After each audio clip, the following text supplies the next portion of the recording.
상상만으로도 낭만적인 파리라는 도시는 다녀오신 분들 중에 어떤 분들은 냄새나고 더러운 그런 데를 왜 비싼 돈 주고 가? 이렇게 말씀하시는 분들도 있고, 어떤 분들은 너무 아름답고 예술적이라서 기회가 되면 한 달 살이라도 해보고 싶다는 분들도 계시는데요. 여러 영화나 드라마 속 반짝이는 에펠탑, 아름다운 센강 이런 모습만 생각하면 정말 설레지만 동시에 걱정되는 부분도 많으셨을 거예요. 소매치기 걱정에 밥을 먹을 때조차 가방은 항상 손으로 꽉 쥐고 있어야 하고, 인종차별 당할까봐 걱정되고, 화장실 찾기도 어렵고, 숙소는 비싼데도 에어컨도 없고 심지어 냉장고도 없는 경우도 있고, 엘리베이터가 없어서 무거운 캐리어를 들고 올라가야 하고, 거기에 물가는 비싸서 밥 한 끼 먹으면 10만 원은 그냥 나오고, 이렇게 불편한 점도 많고 무섭기도 한 파리 여행. 다들 왜 그렇게 못 가서 안달일까요? 저는 지금까지 100개가 넘는 도시를 여행하면서 여러 도시들의 특징들을 실제로 경험해 볼 수 있었는데요. 오늘은 제가 직접 느꼈던 파리 여행의 장단점에 대해서 솔직하게 이야기해 보려고 합니다. 오늘 영상만 다 보고 나시면 파리 여행 가야 할지 말아야 할지 확실하게 정하실 수 있으실 거예요.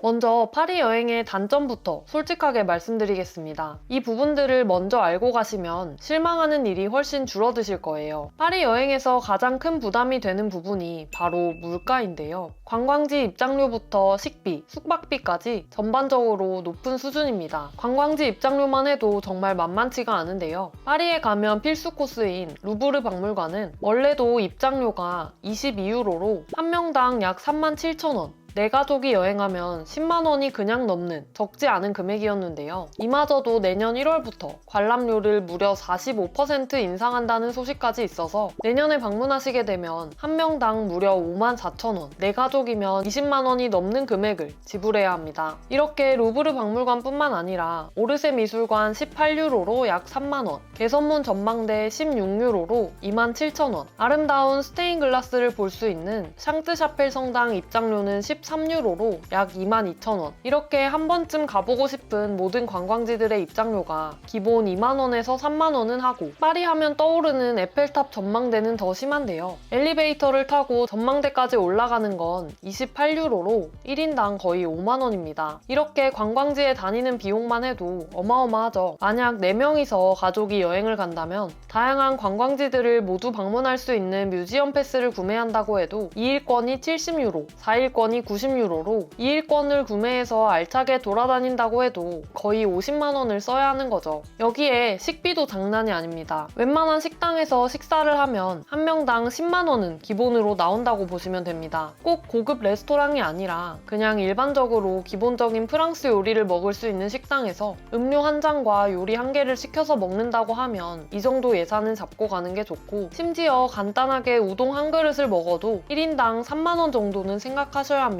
체감되는 물가가 거의 우리나라의 2~3배 수준인 거죠. 매 끼니를 외식으로 해결하려고 하면 식비만으로도 하루에 수십만 원이 그냥 나갈 수 있습니다. 여기에 숙소 비용까지 더하면 진짜 심각해지죠. 기본적으로 파리는 숙박비도 비싼데 숙소 상태까지 좋지 않은 경우가 많아서 가성비는커녕 이 돈에 이 정도라고? 이런 생각이 들 수밖에 없는데요. 파리 도심의 숙소들은 원래부터 작고 오래된 걸로 유명하죠. 여름에 방문하시면 에어컨이 없는 숙소도 정말 많습니다. 유럽 특성상 여름이 짧아서 에어컨을 설치하지 않는 경우가 많은 건데, 최근에는 폭염이 심해지면서 여름 파리 여행이 진짜 힘들어졌습니다. 엘리베이터가 없는 경우도 상당히 많아서 무거운 캐리어를 끌고 좁은 계단을 올라가야 하는 경우도 정말 흔합니다. 실제로 제가 지난 추석 연휴에 파리 여행을 가서 최대한 가성비 좋은 도심에 위치한 에어비앤비를 1박에 40만 원 정도 주고 예약을 했었는데요. 막상 가보니까 창문이 밖으로 나 있지 않아서 환기도 제대로 안 되고 너무 답답하더라고요. 내부는 오래된 건물을 리모델링 하긴 했지만 정말 좁아서 캐리어 제대로 펼치기도 어렵고, 심지어 공용 복도는 페인트 칠 공사 중이라서 조명도 나오지 않고 사다리가 안 그래도 좁은 계단에 걸쳐져 있어서 핸드폰 조명으로 가파른 계단 발밑을 봐야 했고요. 옷에 페인트가 묻을까봐 조심하면서 계단을 올라다녀야 되고, 캐리어를 무겁게 들고 올라가면서도 냄새가 너무 심해서 코를 막고 지나다녀야 했습니다. 사실 1박에 40만 20만 원에서 50만 원 정도면 그래도 적지 않은 금액인데 이런 환경에서 지내야 한다는 게 좀 충격이더라고요. 또 파리 하면 빼놓을 수 없는 게 바로 소매치기 문제죠. 올림픽 이후로 많이 개선되었다고는 하는데 여전히 파리를 여행하면서 절대 방심하시면 안 됩니다. 잃어버리면 나만 손해이기 때문에 여행을 하는 내내 붐비는 관광지나 지하철 같은 곳에서는 항상 긴장하고 조심해야 하는데요. 가방은 항상 앞으로 메고 다녀야 하고 식당에서 식사할 때도 가방을 의자 뒤에 걸어두면 안 되고 항상 무릎 위에 올려놔야 합니다. 파리뿐만 아니라 사실 유럽을 여행하면서는 소지품을 간수하느라 이런 긴장 상태가 여행 내내 지속되게 되는데요. 그러다 보면 이것도 정말 피곤하고 스트레스를 많이 받는 일이 되더라고요. 그리고 또 파리가 올림픽 이후에 많이 깨끗해졌다고는 하지만 우리나라와 비교하면 여전히 더럽다고 느낄 수밖에 없는 부분이 많습니다. 지하철에서는 여전히 쿰쿰한 냄새가 나서 찝찝하기도 하고 지하철역으로 내려가면 데이터가 터지지 않는 경우도 많습니다. 우리나라의 깨끗하고 정돈된 환경에 비교하면 정말 그 유명한 파리가 이 정도밖에 안 된다고 싶기도 하실 거예요. 이건 정말 많은 분들이 공감하실 텐데요. 파리에서 화장실 찾기가 너무 어려운 것도 파리 여행의 정말 큰 단점입니다. 파리에는 일단 공중 화장실 자체가 많지 않고 있다고 해도 너무 더러운 경우가 많습니다. 카페나 식당 화장실을 이용할 수밖에 없는데 급할 때 이런 게 진짜 곤란하게 느껴지게 됩니다. 또 많은 분들이 더 황당해 하시는 건 화장실이 유료라는 건데요. 급하게 화장실을 찾았는데 1유로나 2유로까지도 내야 하는 경우가 있는 거죠. 어딜 가나 무료로 깨끗한 화장실을 쉽게 만날 수 있는 우리나라랑 비교하면 돈을 내고 들어가는데도 위생 상태가 별로인 경우도 많아서 정말 납득하기 어려운 부분입니다. 이렇게 수많은 단점이 있는 파리를 사람들은 왜 그렇게 가고 싶어 하는 걸까요? 이 모든 불편함에도 불구하고 전 세계의 수많은 사람들이 파리로 향하는 이유가 분명히 있는데요. 그 이유들이 바로 파리 여행의 진정한 매력이자 장점이라고도 할 수 있습니다. 파리 여행의 가장 큰 매력은 도시 전체가 하나의 거대한 예술 작품과도 같다는 점인데요. 특별히 어디를 가지 않아도 그냥 거리를 걷는 것만으로도 정말 영화나 드라마 속의 한 장면에 들어온 것 같은 기분이 들고 눈이 즐겁습니다. 오스만 양식의 건물들이 줄지어 서 있는 거리, 곳곳에 자리한 조각상들, 햇빛에 반짝이는 센 강변의 풍경, 이 모든 것들이 하나하나가 다른 도시들에서는 감상할 수 없는 고유한 하나의 작품과도 같습니다. 파리 특유의 감성과 예술적인 분위기는 정말 어디서도 느낄 수 없을 정도로 독특하게 느껴지는데요. 카페 테라스에 앉아서 사람들을 구경하는 것만으로도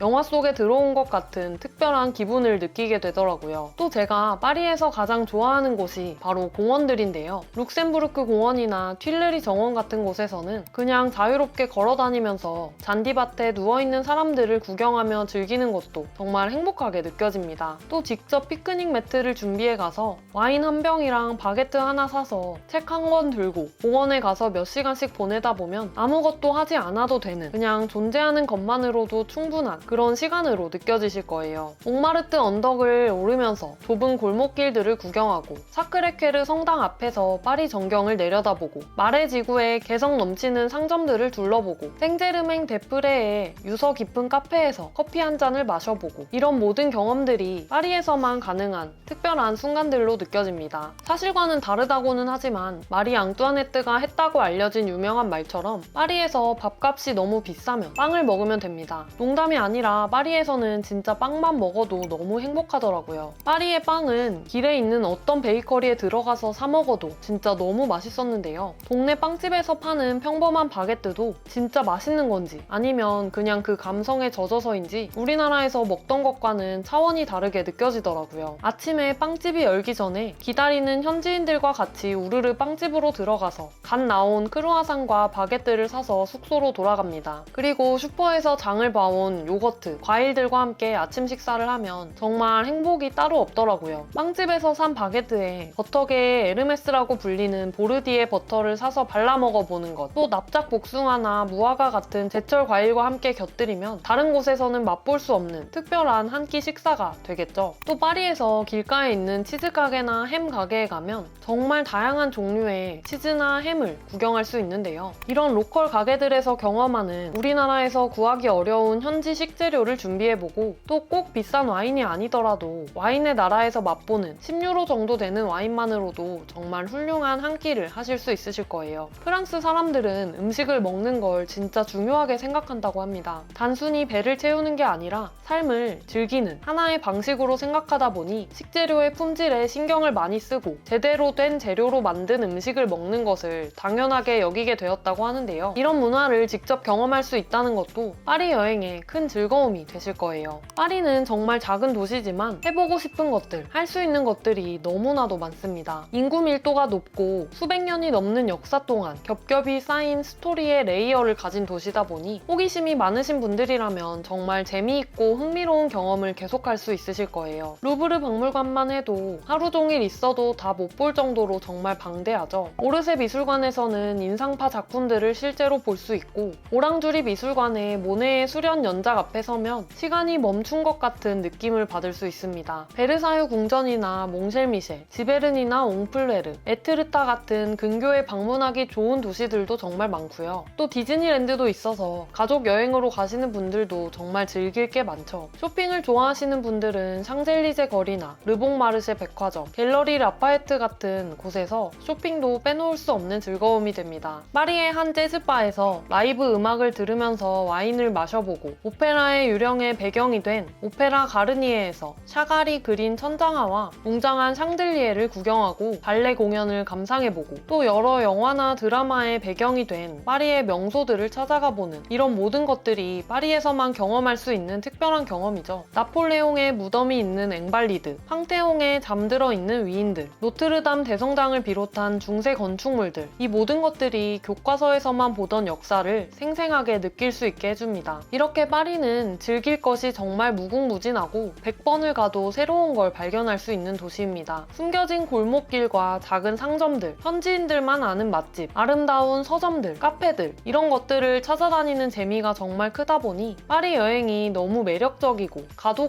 또 가고 싶은 도시가 되는 것 같아요. 여기까지 파리 여행의 장단점에 대해 솔직하게 말씀드려봤습니다. 그러면 파리 여행 가야 할까요? 말아야 할까요? 제 생각은 이렇습니다. 만약 여러분이 모든 것이 깨끗하고 정돈되어 있는 여행을 하고 싶으시다면 파리는 좋은 선택이 아닐 수도 있습니다. 하지만 약간의 불편함을 감수하더라도 세계 최고 수준의 예술과 문화를 경험하고 싶다면 파리는 꼭 가봐야 할 도시라고 생각합니다. 불편한 점들이 정말 많지만 그럼에도 불구하고 전 세계 사람들이 계속 그 도시를 찾아가는 이유를 확인해보고 싶다면 용기 내서 한번 떠나보는 건 어떠실까요? 오늘 영상을 통해 파리 여행을 마음껏 느낄 수 있는 자유여행으로 떠나보고 싶은데 어떻게 준비해야 할지 고민되고 걱정된다면 저희 토크에 나만의 똑똑한 유럽여행 비서를 이용해보세요. 가장 복잡한 일자별 세부 계획부터 꼭 예약해야 하는 관광지들의 링크, 추천 숙소들, 동선에 맞는 추천 맛집의 구글맵 링크까지 클릭 한 번으로 10분 만에 복잡한 여행 준비 끝내보실 수 있으실 거예요. 앞으로도 똑똑하고 유용한 여행 정보 빨리 받아보시려면 지금 바로 저희 채널 구독해주세요. 그럼 오늘도 시청해주셔서 감사합니다.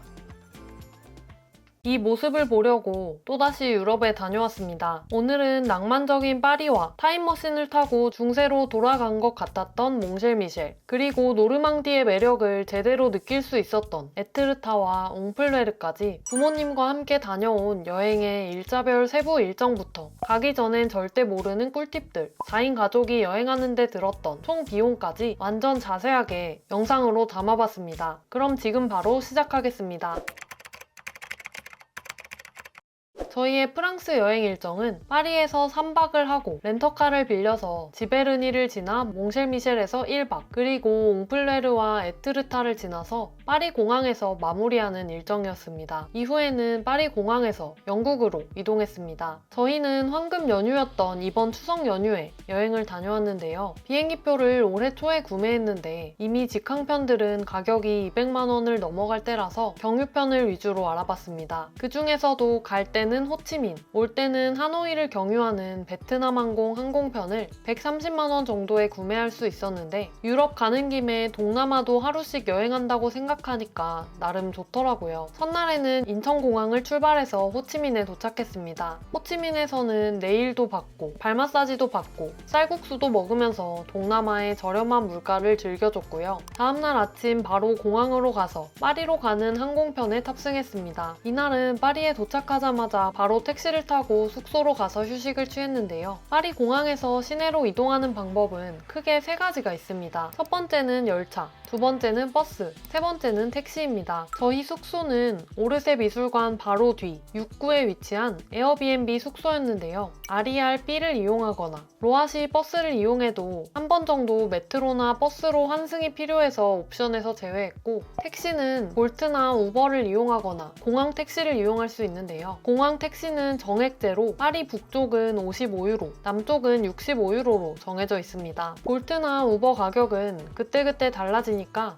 내리자마자 바로 확인해보고 저렴한 쪽을 선택하시면 되는데요. 여기서 주의할 점은 볼트나 우버를 탑승하실 때는 택시 표지판이 아니라 라이드 앱 픽업 표지판을 따라가셔야 합니다. 저희는 늦은 시간이기도 하고 볼트나 우버를 부르면 내가 부른 택시가 맞는지 확인해야 되는 게 있는데 그것도 번거롭고 피곤하게 느껴져서 바로 정식 택시에 탑승했습니다. 택시비는 딱 정찰제로 65유로 카드로 결제했습니다. 드디어 본격적인 파리 여행이 시작되는 날입니다. 아침에 가족 스냅 사진 촬영을 예약해놔서 아침부터 부지런히 출발했습니다. 날씨가 너무 좋아서 생강과 루브르 박물관 구경하면서 지하철역까지 걷는 풍경이 진짜 아름다웠어요. 파리에 왔다는 사실을 만끽하면서 지하철역으로 갔는데요. 파리에서 교통권을 이용하려면 기본적으로 핸드폰에 이 어플을 설치하시면 됩니다. 어플을 설치하고 메트로 티켓이나 버스 티켓을 구매하시면 되는데요. 아이폰에서는 티켓을 구매하고 아이폰을 태깅 기계에 가져다 대면 인식이 잘 돼서 사용되었다는 알림이 바로 뜹니다. 근데 안드로이드는 인식이 잘 안 되는 경우가 많더라고요. 저희 4명 중에 2명이 아이폰, 2명이 안드로이드였는데 안드로이드는 둘 다 안 돼서 지하철역 머신을 이용해서 나비고 이지 카드를 발급받았습니다. 그리고 에펠탑 뷰 명당인 비르하켐 다리로 가서 이렇게 가족 스냅 사진을 찍어봤는데요. 가족끼리 여행 가는 일이 많지도 않고 파리의 에펠탑을 배경으로 전문가가 찍어주는 사진을 남길 수 있어서 정말 좋더라고요. 그리고 이제 걸어서 에펠탑을 한눈에 볼 수 있는 샹드 마르스 광장을 지나서 에펠탑 뷰포인트 중 하나인 꽃집 거리에서 사진을 좀 찍어주고 나폴레옹의 무덤이 있다는 앵발리드로 향했습니다. 뮤지엄 패스 2일권을 여기서 게시해줬고요. 뮤지엄 패스는 미리 한국에서 구매해서 인천공항에서 픽업해 갔습니다. 그리고 루브르 박물관에 미리 12시에 예약을 해놔서 생강을 따라서 루브르 박물관까지 쭉 걸어갔는데요. 날씨가 너무 좋아서 생강을 따라 걷는 순간이 정말 아름답고 환상적으로 느껴졌습니다.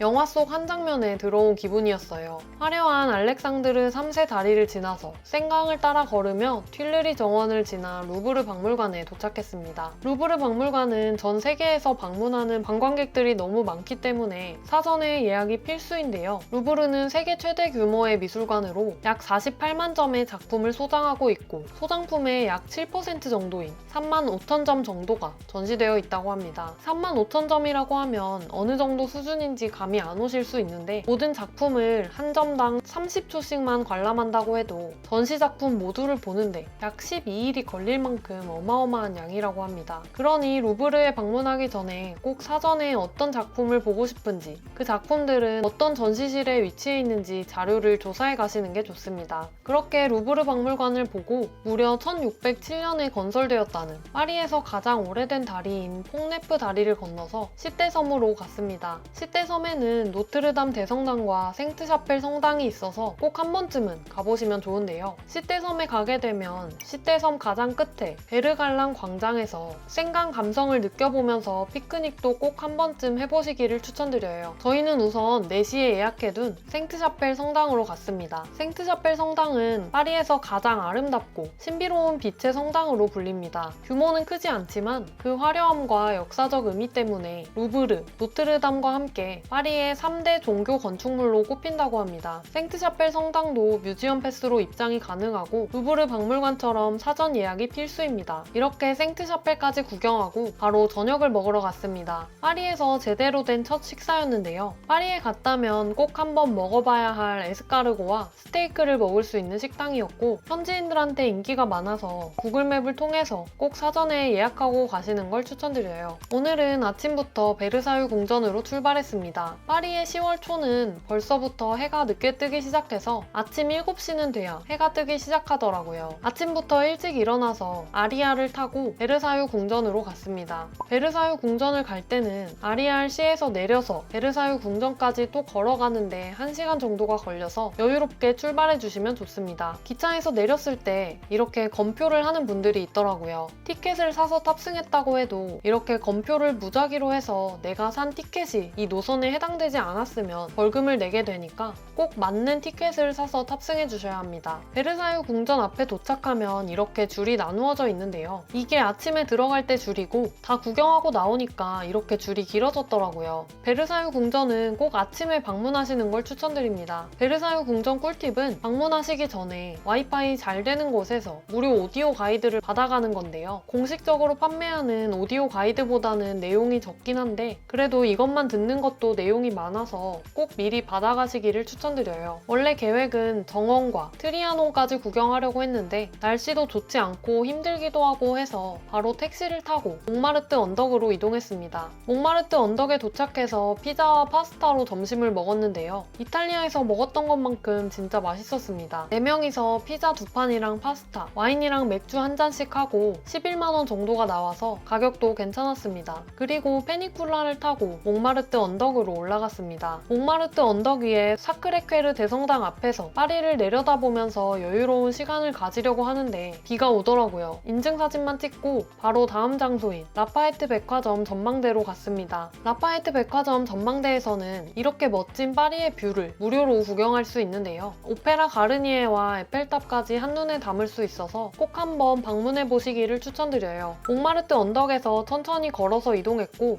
걸어서 30분 정도 걸렸습니다. 그리고 다음으로 예약해놨던 오랑주리 미술관으로 향했습니다. 오랑주리 미술관도 뮤지엄 패스로 입장이 가능한데요. 미술관이 큰 편이 아니라서 미리 예약하지 않으면 대기가 길어질 수 있으니 꼭 사전에 예약해주세요. 오랑주리 미술관을 간 이유이기도 한 이 모네의 수련 연작을 직접 감상해봤는데요. 전시관 2개에 이어진 엄청나게 큰 작품을 직접 보니 정말 신비롭게 느껴지더라고요. 그냥 사진이나 영상으로 보는 것과 실물을 보는 건 정말 다르다는 걸 느꼈습니다. 그리고 저녁으로는 우동 맛집 사누키야에서 우동과 맥주 한 잔씩 하고 다음날 일정을 위해 숙소로 돌아가서 쉬었습니다. 오늘은 드디어 렌트카를 빌려서 몽생미셸로 출발하는 날이었습니다. 몽생미셸을 가는 방법에는 크게 3가지가 있는데요. 첫 번째는 투어에 참가하기, 두 번째는 기차로 자유여행하기, 세 번째는 렌트카로 자유여행을 하는 건데요. 투어 같은 경우에는 편하게 근교까지 모두 구경할 수 있다는 장점이 있지만 하루에 이동만 7에서 8시간을 해야 하는 강행군이라서 제외했고 기차로 자유여행을 하는 것도 고려해봤는데 오고 가는 길에 지베른이나 옹플레르, 에트르타 같은 근교 도시들도 가보고 싶어서 렌트카 여행으로 결정했습니다. 비용 같은 경우에 투어는 1인당 약 17만원에서 20만원, 기차로 이동하면 주말에 직행 노선을 기준으로 1인당 편도 요금이 약 30에서 50유로, 왕복으로 하면 대략 1인당 15만원 정도로 볼 수 있습니다. 저희는 렌트카를 64만원 정도에 대여했고 한 번 주유해서 25만원이 나왔습니다. 그리고 톨게이트비가 57,000원 정도, 주차비가 39,000원 정도여서 이렇게 다녀오는데 교통비만 98만원 정도가 들었네요. 파리 숙소에서 짐을 싣고 출발해서 1시간 반 정도를 달려서 지베르니의 모네의 집에 도착했습니다. 모네의 집 주변에 주차장은 잘 되어 있어서 넓은 주차장 중 하나에 주차하시면 되고요. 입장권은 사전에 공식 홈페이지에서 예약해놓고 방문하시는 걸 추천드려요. 박물관처럼 꾸며진 모네의 집과 정말 아름다운 물의 정원을 살펴보면서 어제 오랑주리 미술관에서 봤던 모네의 수련 연작이 이런 환경에서 탄생했구나 하고 상상해보는 재미있는 시간이었습니다. 아침에 엄청 비가 오다가 운이 좋게도 저희가 모네의 집에 도착했을 때 비가 그쳐서 정말 아름다운 정원의 모습을 감상할 수 있었습니다. 그리고 다음 목적지인 옹플레르로 가서 점심을 먹기로 했습니다. 지베르니에서 옹플레르까지는 다시 약 1시간 반 정도가 걸렸습니다. 옹플레르는 프랑스에서 가장 아름다운 항구 마을이라고 불리는 곳으로 모네와 같은 유명한 인상파 화가들에게 영감을 준 도시라고 하더라고요. 실제로 가보니 날씨가 흐렸는데도 왜 그렇게 아름다운 도시라고 유명한지 실감할 수 있을 만큼 아기자기하고 예술적인 분위기를 느낄 수 있었습니다. 저희는 옹플레르의 항구에 있는 한 식당에서 점심 식사를 했는데요. 프랑스에서 신선한 굴이랑 화이트 와인을 꼭 한번 먹어보고 싶었는데 여기서 정말 신선한 굴을 맛볼 수 있었습니다. 생선 요리랑 홍합 요리도 시켜서 함께 먹었는데 양이 많지는 않지만 꽤 맛있는 편이었어요. 점심을 먹고 걸어서 옹플레르를 천천히 한 바퀴 둘러보고 드디어 몽쉘미셸로 출발했습니다. 옹플레르에서 몽쉘미셸까지는 2시간 반 정도가 걸렸는데요. 긴 여행이긴 했지만 창밖으로 보이는 노르망디스러운 멋진 풍경들이 정말 아름다웠습니다. 끝없이 펼쳐진 평원에 소나 말들, 양들이 뛰어놀고 있는 모습이 정말 비현실적이고 이국적으로 느껴지더라고요. 이런 풍경을 한 번쯤 보기 위해서라도 몽실미셸에 올 가치가 있다는 생각도 들었습니다. 그렇게 몽실미셸 숙소에 도착했습니다. 주차하고 짐을 풀고 멀리 보이는 몽실미셸 수도원을 보러 바로 나가봤는데요. 이날 강풍주의보가 있다고 하긴 했는데 정말 비바람이 어마어마했습니다. 안 그래도 이 지역이 바닷가고 바람을 막아줄 어떤 구조물이나 지형도 없어서 바람이 셀 거라고는 알았지만 정말 몰아치는 비바람에 정신이 없을 지경이었고 심지어는 비를 막던 우산까지 부셔져 버릴 정도로 정말 엄청나더라고요. 그렇게 몽실미셸 수도원까지는 가지 못하고 다시 숙소로 돌아와서 쉬었습니다. 드디어 몽실미셸 수도원을 보러 가는 날입니다. 몽실미셸 섬 안에는 몽실미셸 수도원과 호텔이 있는 지역을 오가는 무료 셔틀버스가 계속 운영 중이라서 이 셔틀버스를 타고 수도원까지 갈 수 있습니다. 멀리서 볼 때는 평온해 보이지만 이날도 바람이 정말 많이 불었는데요. 비가 오다가 그쳐서인지 저희가 몽실미셸 수도원 앞에 내렸을 때 이렇게 아름다운 무지개를 볼 수 있었습니다. 몽실미셸 섬 안으로 들어가면 돌로 된 성벽이 정말 신기하게도 그 거센 바람을 다 막아주더라고요. 옛날에 글을 읽지 못하는 사람들을 위해서 그림으로 간판을 만들면서 이렇게 아기자기하고 느낌 있는 골목이 만들어졌다고 하는데요. 다른 세상으로 들어온 것 같은 느낌이 들었습니다. 이렇게 아기자기한 마을을 구경하며 올라가다 보면 어느새 몽실미셸 수도원 앞에 도착하게 되는데요. 저희는 시간대까지 예약하고 결제까지 마치고 도착했지만 이날 수도원 안 행사가 있어서 관람객 출입이 불가능했습니다. 정말 아쉬웠지만 발걸음을 돌려서 마을을 좀 더 감상하고 내려왔습니다. 몽실미셸에 가면 바닷물에 소금기를 듬뿍 머금은 잔디를 먹고 오동통하게 자란 양고기를 꼭 먹어봐야 한다고 해서 양갈비 스테이크를 먹어봤는데요. 엄청나게 특별한 맛은 아니었지만 꼭 먹어봐야 한다는 양고기를 먹어봤다는 것에 의의를 두면서 다시 파리로 돌아갑니다. 파리로 돌아가는 길에는 하얀 석회암 절벽이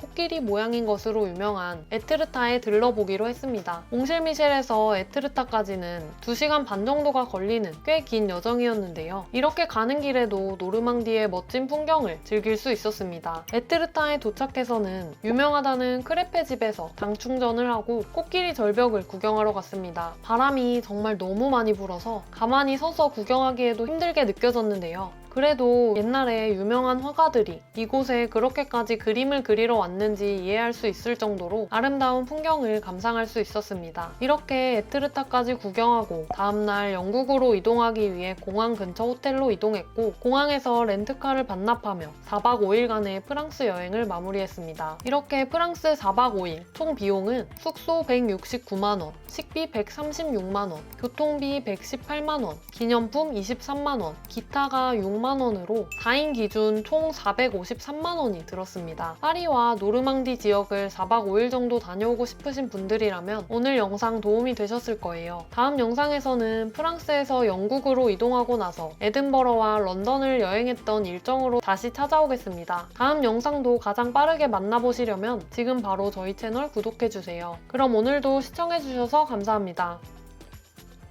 파리는 정말 생각만 해도 가슴 설레는 도시인데요. 다른 도시들에 비해 파리라는 도시를 생각만 해도 우리가 설레게 되는 건 과거부터 멋진 예술 문화가 오래전부터 꽃피우던 도시다 보니 거리를 걷는 것만으로도 정말 낭만적이고 특별한 분위기를 느낄 수 있기 때문인 것 같습니다. 살아있는 예술이자 역사 그 자체인 파리의 면적은 105제곱킬로미터로 서울이 파리 면적의 6배나 되는데요. 이 작은 도시 안에도 정말 볼거리와 즐길거리가 너무 많아서 파리 여행을 가기 전에 제대로 공부하지 않으면 다녀와서 이런 데가 있었어? 또 가야겠네 라고 생각하게 됩니다. 그래서 오늘 영상에서는 파리에 갔다면 꼭 가봐야 할 13곳이라는 주제를 준비해봤는데요. 에펠탑이나 루브르 박물관처럼 파리 하면 누구나 다 아는 그런 장소들 말고 파리지앵들이 사랑하는 숨겨진 장소들로만 엄선해서 소개해드리려고 합니다. 오늘 영상만 끝까지 보시면 파리에 다녀와서 이런 데가 있었어? 여기 못 가봐서 너무 후회돼 이런 생각하실 일 없으실 거예요.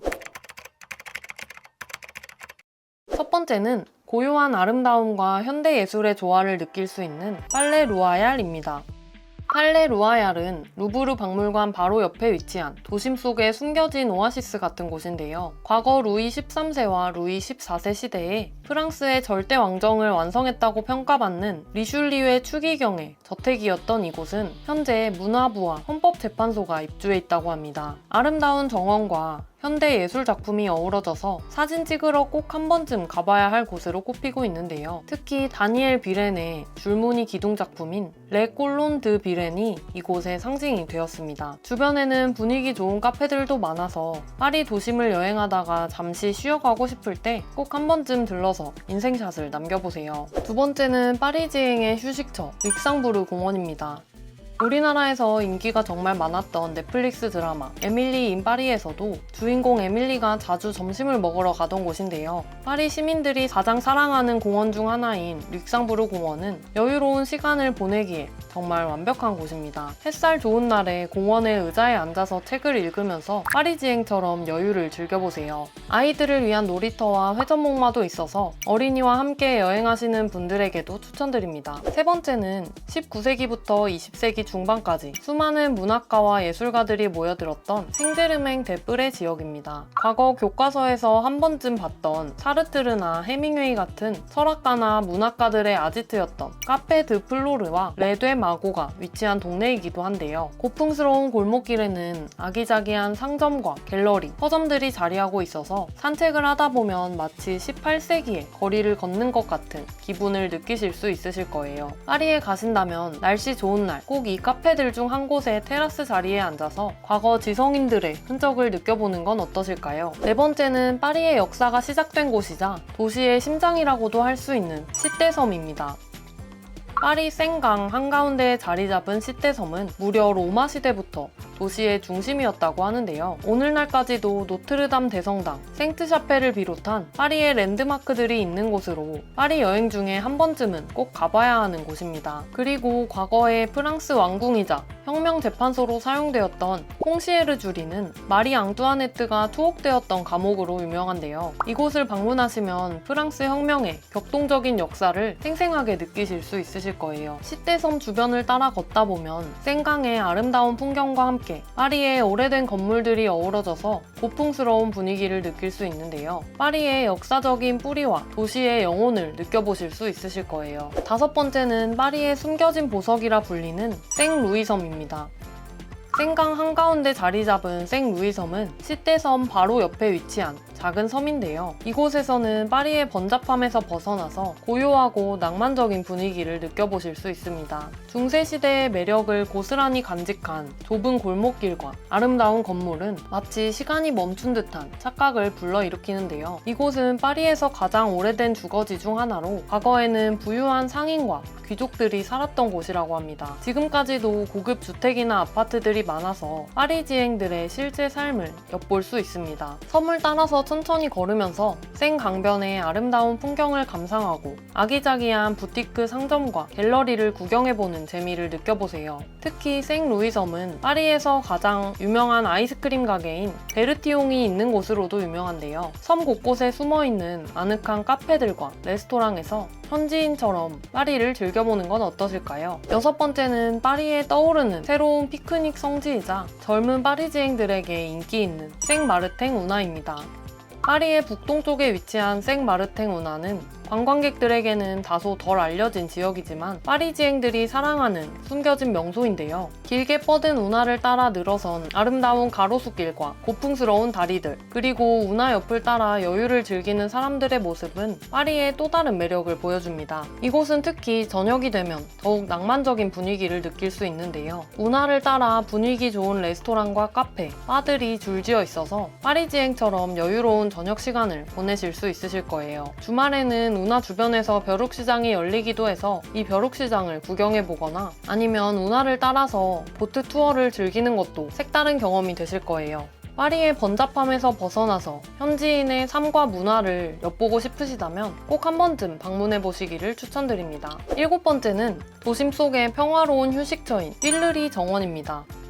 루브르 박물관과 콩코드 광장 사이에 위치한 듈르리 정원은 파리 도심 속에서 평화로운 휴식을 취할 수 있는 아름다운 공간인데요. 웅장한 궁전이었던 듈르리 궁의 정원으로 조성된 이곳에서는 잘 정돈된 잔디밭과 연못, 조각상, 그리고 아름다운 나무들이 조화를 이루는 프랑스식 정원의 아름다운 풍경을 감상해 볼 수 있습니다. 정원 곳곳에 놓인 초록색 의자에 앉아서 파리의 햇살을 만끽해보거나 분수 옆에서 여유로운 시간을 보내는 파리지앵들의 모습을 구경해보세요. 아이들이 요트 놀이를 즐길 수 있는 연못과 놀이터도 있어서 어린이와 함께 여행하시는 분들에게도 꼭 한 번쯤 방문해보면 좋은 곳입니다. 8번째로 소개해드릴 곳은 파리에서 가장 화려한 다리인 알렉상드르 3세 다리인데요. 생강을 가로지르는 수많은 다리 중에서도 돋보이는 아름다움을 자랑하는 알렉상드르 3세 다리는 파리에서 가장 화려하고 웅장한 다리입니다. 1900년 파리 만국 박람회를 기념하며 러시아의 알렉상드르 3세 황제와 프랑스의 동맹을 상징하기 위해 건설되었다고 하는데요. 제가 제일 좋아하는 영화 중 하나인 미드나잇 인 파리라는 영화의 마지막 장면에서 파리는 비가 올 때 가장 아름답다라는 명대사가 나온 장소이기도 합니다. 다리의 양 끝에는 황금빛 조각상과 화려한 장식들이 가득하고 특히 밤에는 조명과 어우러져서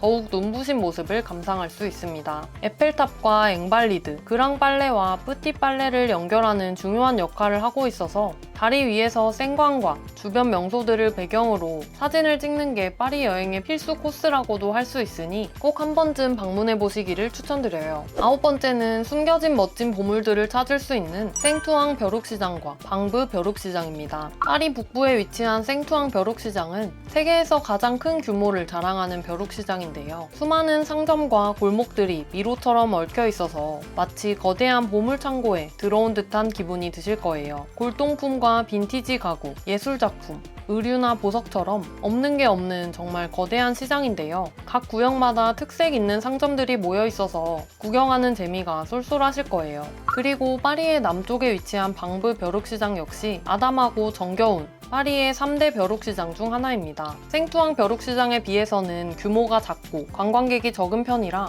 현지 분위기를 더욱 물씬 느끼실 수 있으실 거예요. 10번째는 영화 인셉션의 배경이 되기도 한 비르하켐 다리입니다. 생강을 가로지르는 또 하나의 아름다운 다리인 비르하켐 다리는 영화 인셉션의 배경으로도 유명하지만 에펠탑을 배경으로 멋진 사진을 찍을 수 있는 숨겨진 에펠탑 뷰 포토 스팟인데요. 철교와 보행자 도로, 지하철 선로가 함께 놓여있는 독특한 구조를 가지고 있고 다리 중앙에 위치한 조각상과 기둥들이 웅장하면서도 예술적인 분위기를 만들어냅니다. 특히 이곳에서 바라보는 에펠탑은 또 다른 각도에서의 멋진 모습이라서 에펠탑 뷰 인생샷을 남겨보고 싶다면 꼭 방문해보세요. 11번째로 소개해드릴 곳은 파리 식물원입니다.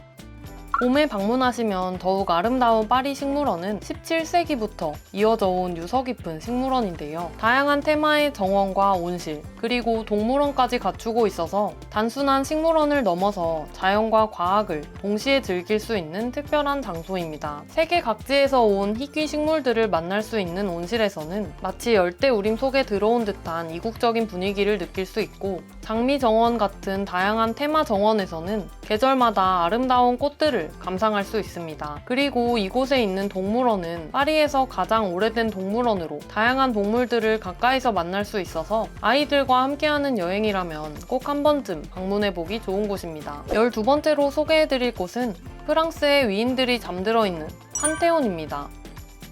과거 교회로 지어졌으나 현재는 국립묘지로 사용되고 있는데요. 웅장한 건축물 자체로도 볼만한 가치가 있는 곳이지만 이곳의 진정한 의미는 바로 프랑스의 역사를 만든 위인들의 묘가 있다는 점입니다. 빅토르 위고나 볼테르, 루소 같은 우리가 교과서에서 한 번씩은 봤을 인물들의 묘를 직접 찾아볼 수 있어서 교육적인 관점에서도 방문해 볼 가치가 있는 곳입니다. 마지막 13번째는 르봉마르쉐 백화점, 식품관입니다. 미식가들의 천국이라고도 불리는 이곳은 단순한 백화점 식품관을 넘어서 전 세계의 진귀한 식재료와 프랑스의 최고급 식료품, 와인, 디저트 등을 한 자리에서 만날 수 있는 프리미엄 식품관인데요. 화려하고 세련된 인테리어와 함께 신선한 과일과 채소, 다양한 종류의 치즈와 사퀴테리, 수제 초콜릿이나 마카롱 같은 눈과 코를 즐겁게 하는 먹거리들이 가득해서 구경만 해도 정말 재미있으실 거예요. 즉석에서 조리해주는 신선한 해산물 코너나 델리 코너 근처에서 간단한 식사를 즐겨보는 것도 좋고, 프랑스 현지인들이 즐겨 찾는 식료품들을 구경하며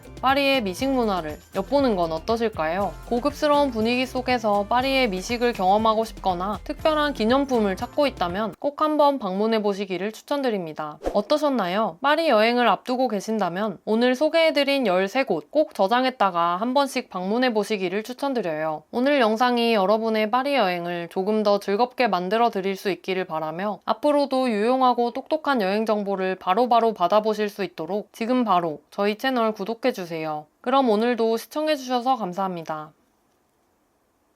많은 분들에게 파리 여행은 인생에 꼭 한 번쯤 가보고 싶은 버킷리스트죠. 막상 기회가 생겨서 파리에 가게 되면 가볼 곳이 너무 많아서 어디를 어떤 코스로 가야 나중에 후회가 없을지 고민하게 됩니다. 저도 파리를 처음 방문했을 때 가야 할 곳이 너무 많은데 일정은 너무 짧아서 파리에 갔다면 꼭 가야 된다는 몽마르트 언덕, 개선문, 에펠탑과 루브르 박물관처럼 유명한 곳들을 여유롭게 즐길 새도 없이 다 여기 봤으니 다음 이동 이런 식으로 다니고 돌아왔어요. 물론 다녀와서 저기 가봤어 이런 느낌은 있었지만 자유여행을 제대로 즐기지 못했다는 후회가 남기도 했습니다. 다행히 파리를 또다시 방문해볼 기회가 있어서 파리를 두 번째로 방문했을 때는 마레 지구의 작은 카페들도 가서 여유롭게 즐겨보고, 또 생루이 섬의 조용한 골목길을 걸으면서 아, 이렇게 여행해야 파리를 제대로 느낄 수 있구나라고 진정으로 여행을 즐기는 기분이 들더라고요. 오늘 영상에서는 제가 그랬던 것처럼 귀한 시간을 내고 큰돈 들여서 다녀온 파리 여행을 더욱더 기억에 남고 파리의 매력을 가장 깊이 제대로 느끼실 수 있도록 파리에서 이것만은 꼭 하셔야 되는 10가지를 소개해드리려고 합니다. 개인적으로 자유여행의 매력은 단순히 패키지처럼 관광지만 찍고 돌아다니는 게 아니라 정말 현지인처럼 아름다운 도시를 마음껏 즐기는 거라고 생각하는데요. 오늘 영상을 다 보고 나시면 후회 없이 파리를 정말 제대로 즐기고 돌아오실 수 있으실 거예요. 파리에서 절대 놓치면 안 될 경험. 첫 번째는 에펠탑에 올라가는 것이 아닌 에펠탑을 제대로 바라볼 수 있는 곳에서 에펠탑을 감상해보는 것입니다. 파리하면 가장 먼저 떠오르는 랜드마크죠. 하지만 이 에펠탑에 올라가면 막상 에펠탑이 보이지가 않잖아요. 날씨 좋은 날 따뜻한 햇살 아래서 푸른 잔디밭에 앉아서 가까이 보이는 에펠탑의 배경을 안주로 마트에서 산 와인 한 잔과 과일, 치즈 안주를 곁들이면 그 순간은 정말 잊지 못할 경험이 될 거예요. 이렇게 에펠탑을 보면서 피크닉 가기 좋은 장소로는 트로카데로 정원이나 에펠탑 바로 앞에 위치한 넓은 잔디밭인 샹드마르스가 있습니다. 파리에서 꼭 해야 하는 경험 두 번째는 진짜 파리를 느낄 수 있는 동네인 생제르맹 데프레를 여유롭게 걸으면서 카페에서 커피 한잔 해보는 것입니다. 루브르 박물관에서 생강을 건너 내려가면 나오는 생제르맹 데프레는 지성인의 동네라고 불릴 정도로 사르트르나 해밍웨이, 피카소 같은 많은 철학자와 예술가들이 드나들던 곳인데요. 대표적으로 카페 플로르와 레데 마고 같은 100년이 넘은 역사를 가진 전설적인 카페들도 이 동네에 위치하고 있습니다. 세계적으로 유명한 카페들이다 보니 가격이 저렴한 편이 아니긴 하지만 한 번쯤은 테라스 자리에 앉아서 왁자지껄한 파리지앵들의 일상 속에 함께 녹아드는 경험을 해보시기를 추천드려요. 그 순간만큼은 정말 아, 내가 파리에 있구나 라고 실감하게 되실 거예요. 또 이 동네에서 꼭 가봐야 할 곳 중 하나는 바로 셰익스피어 앤 컴퍼니 서점인데요. 영화 비포 선셋이나 미드나잇 인 파리 같은 다양한 영화의 배경이 되기도 했던 이 서점에서 해밍웨이, 스콧 피츠제럴드 같은 작가들이 거닐었던 서가 사이를 걸어다니다 보면 마치 내가 오래된 문학영화 속의 주인공이 된 것 같은 기분을 느끼실 수 있으실 거예요. 파리에서 절대 놓치면 안 될 경험. 세 번째는 몽마르트 언덕에 올라서 도시 전체를 한눈에 내려다보며 감상해보는 것입니다. 이 하얀 도명 지붕을 가진 사크레케르 대성당은 파리에서 가장 높은 지점에 위치해 있는데요. 대성당의 웅장한 내부를 감상한 후에는 바로 앞 계단에 앉아서 파리의 지붕들과 에펠탑까지 이어지는 풍경을 한번 감상해보세요. 특히 해질 무렵에는 황금빛으로 물드는 파리의 모습이 정말 잊을 수 없는 노을 명소니까 일몰 시간을 확인하시고 그 시간대쯤 방문해보시는 것도 좋습니다. 몽마르트로 올라갈 때는 이렇게 푸니쿨라를 이용하면 되고 내려올 때는 걸어서 내려오시기를 추천드리는데요. 그 이유는 몽마르트의 매력 중 하나가 몽마르트 언덕 아래 골목길이기 때문입니다. 예술가들의 천국이었다는 몽마르트 언덕 아래 테르트르 광장에서는 여전히 많은 화가들이 캔버스를 펼쳐놓고 관광객들의 초상화를 그려주고 있는데요. 영화 아멜리에의 배경이 되었던 카페에 들러서 에스프레소 한잔하고 주변을 산책해 보시는 것도 좋습니다. 조용한 골목길을 따라 걷다 보면 마치 시간이 멈춘 듯한 옛 파리의 분위기를 느끼실 수 있으실 거예요.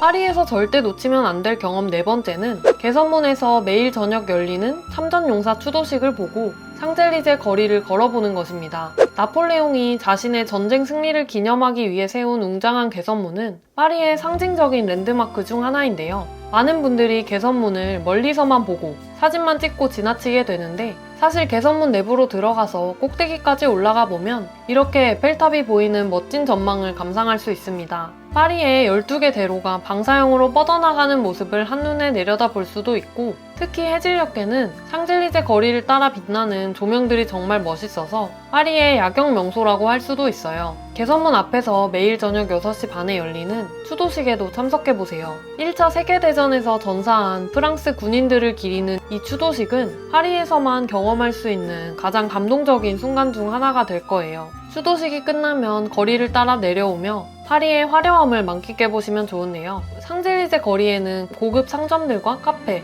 레스토랑들이 늘어서 있어서 쇼핑을 좋아하시는 분들에게는 정말 시간 가는 줄 모르고 구경하실 수 있으실 거예요. 그리고 꼭 쇼핑을 하지 않더라도 라디레에서 세계적으로 유명한 마카롱을 맛보거나 그냥 거리를 따라 산책하면서 파리의 세련된 분위기를 느껴보는 것만으로도 충분히 특별한 경험이 되실 거예요. 밤에 조명으로 빛나는 샹젤리제 거리의 모습은 정말 환상적이니까 낮과 밤 모두 방문해 보시기를 추천드립니다. 파리에서 절대 놓치면 안 될 경험 다섯 번째는 파리의 황홀한 야경을 두 가지 방법으로 즐겨보는 건데요.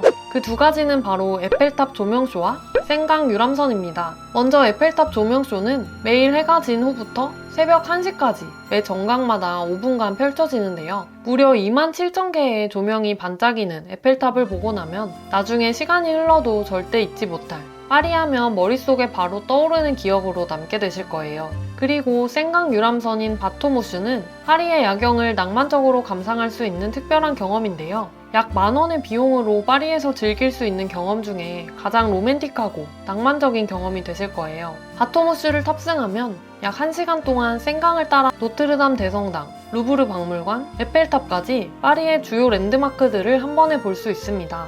밤이 더 낭만적이고 아름다운 파리에 머무는 동안 하루는 에펠탑 조명쇼를 보고 다른 하루는 생강 유람선을 예약해보세요. 파리에서 절대 놓치면 안 될 경험 여섯 번째는 세계적인 명작들이 모여있는 루브르 박물관이나 오르세 미술관에서 한국인 가이드 투어에 참여하는 것입니다.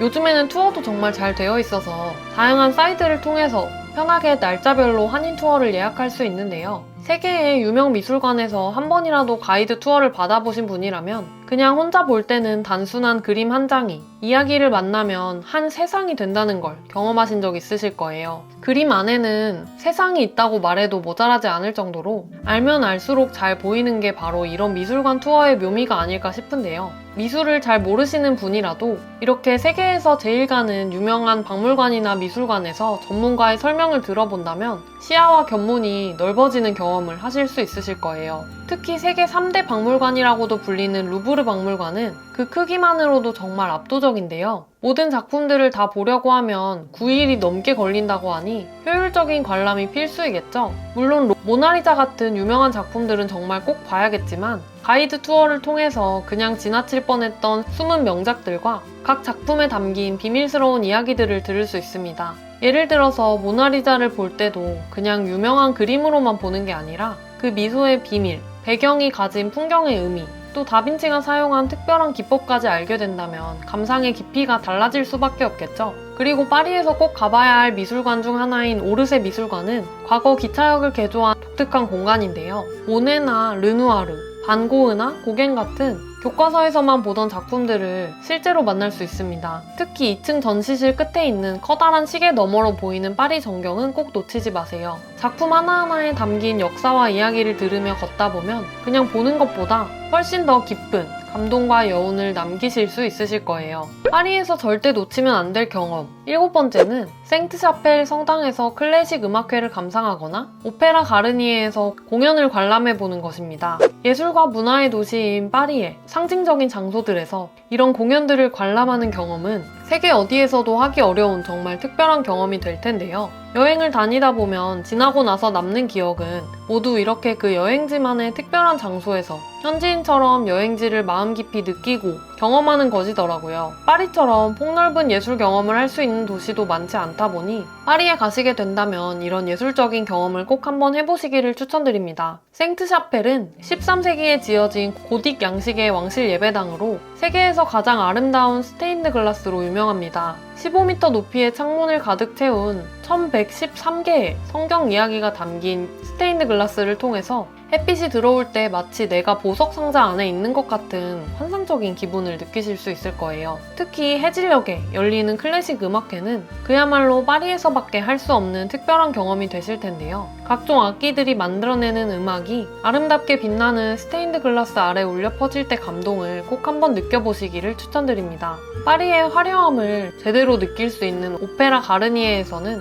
오페라의 유령에 나왔던 유령을 상상해보면서 발레나 오페라 공연을 관람하는 경험도 정말 특별한 경험이 될 텐데요. 1875년에 완공된 오페라 가르니에는 그 자체로 예술작품이라고 불릴 만큼 화려하고 웅장해서 정말 보기만 해도 놀라게 되실 거예요. 특히 샤갈이 그린 천장화와 7톤 무게의 크리스탈 샹들리에를 보면 그냥 보기만 해도 절로 감탄이 나온다는 말이 뭔지 알 수 있으실 거예요. 오페라 가르니에 건물에는 오페라의 유령에 나오는 유령을 위한 자리도 따로 마련되어 있는데요. 생각만 해도 정말 흥미롭지 않나요? 파리의 진정한 아름다움과 예술적 감성을 온전히 느끼고 싶다면 생트샤펠의 음악회나 오페라 가르니에에서의 공연 중 하나는 꼭 한번 경험해 보시기를 추천드립니다. 파리에서 절대 놓치면 안 되는 경험 8번째는 현지인들이 즐겨 찾는 로컬 마켓을 방문해서 파리의 일상을 경험하고 또 신선한 바게트와 치즈, 와인을 사서 곁들이는 프랑스식 피크닉을 즐겨보는 것입니다.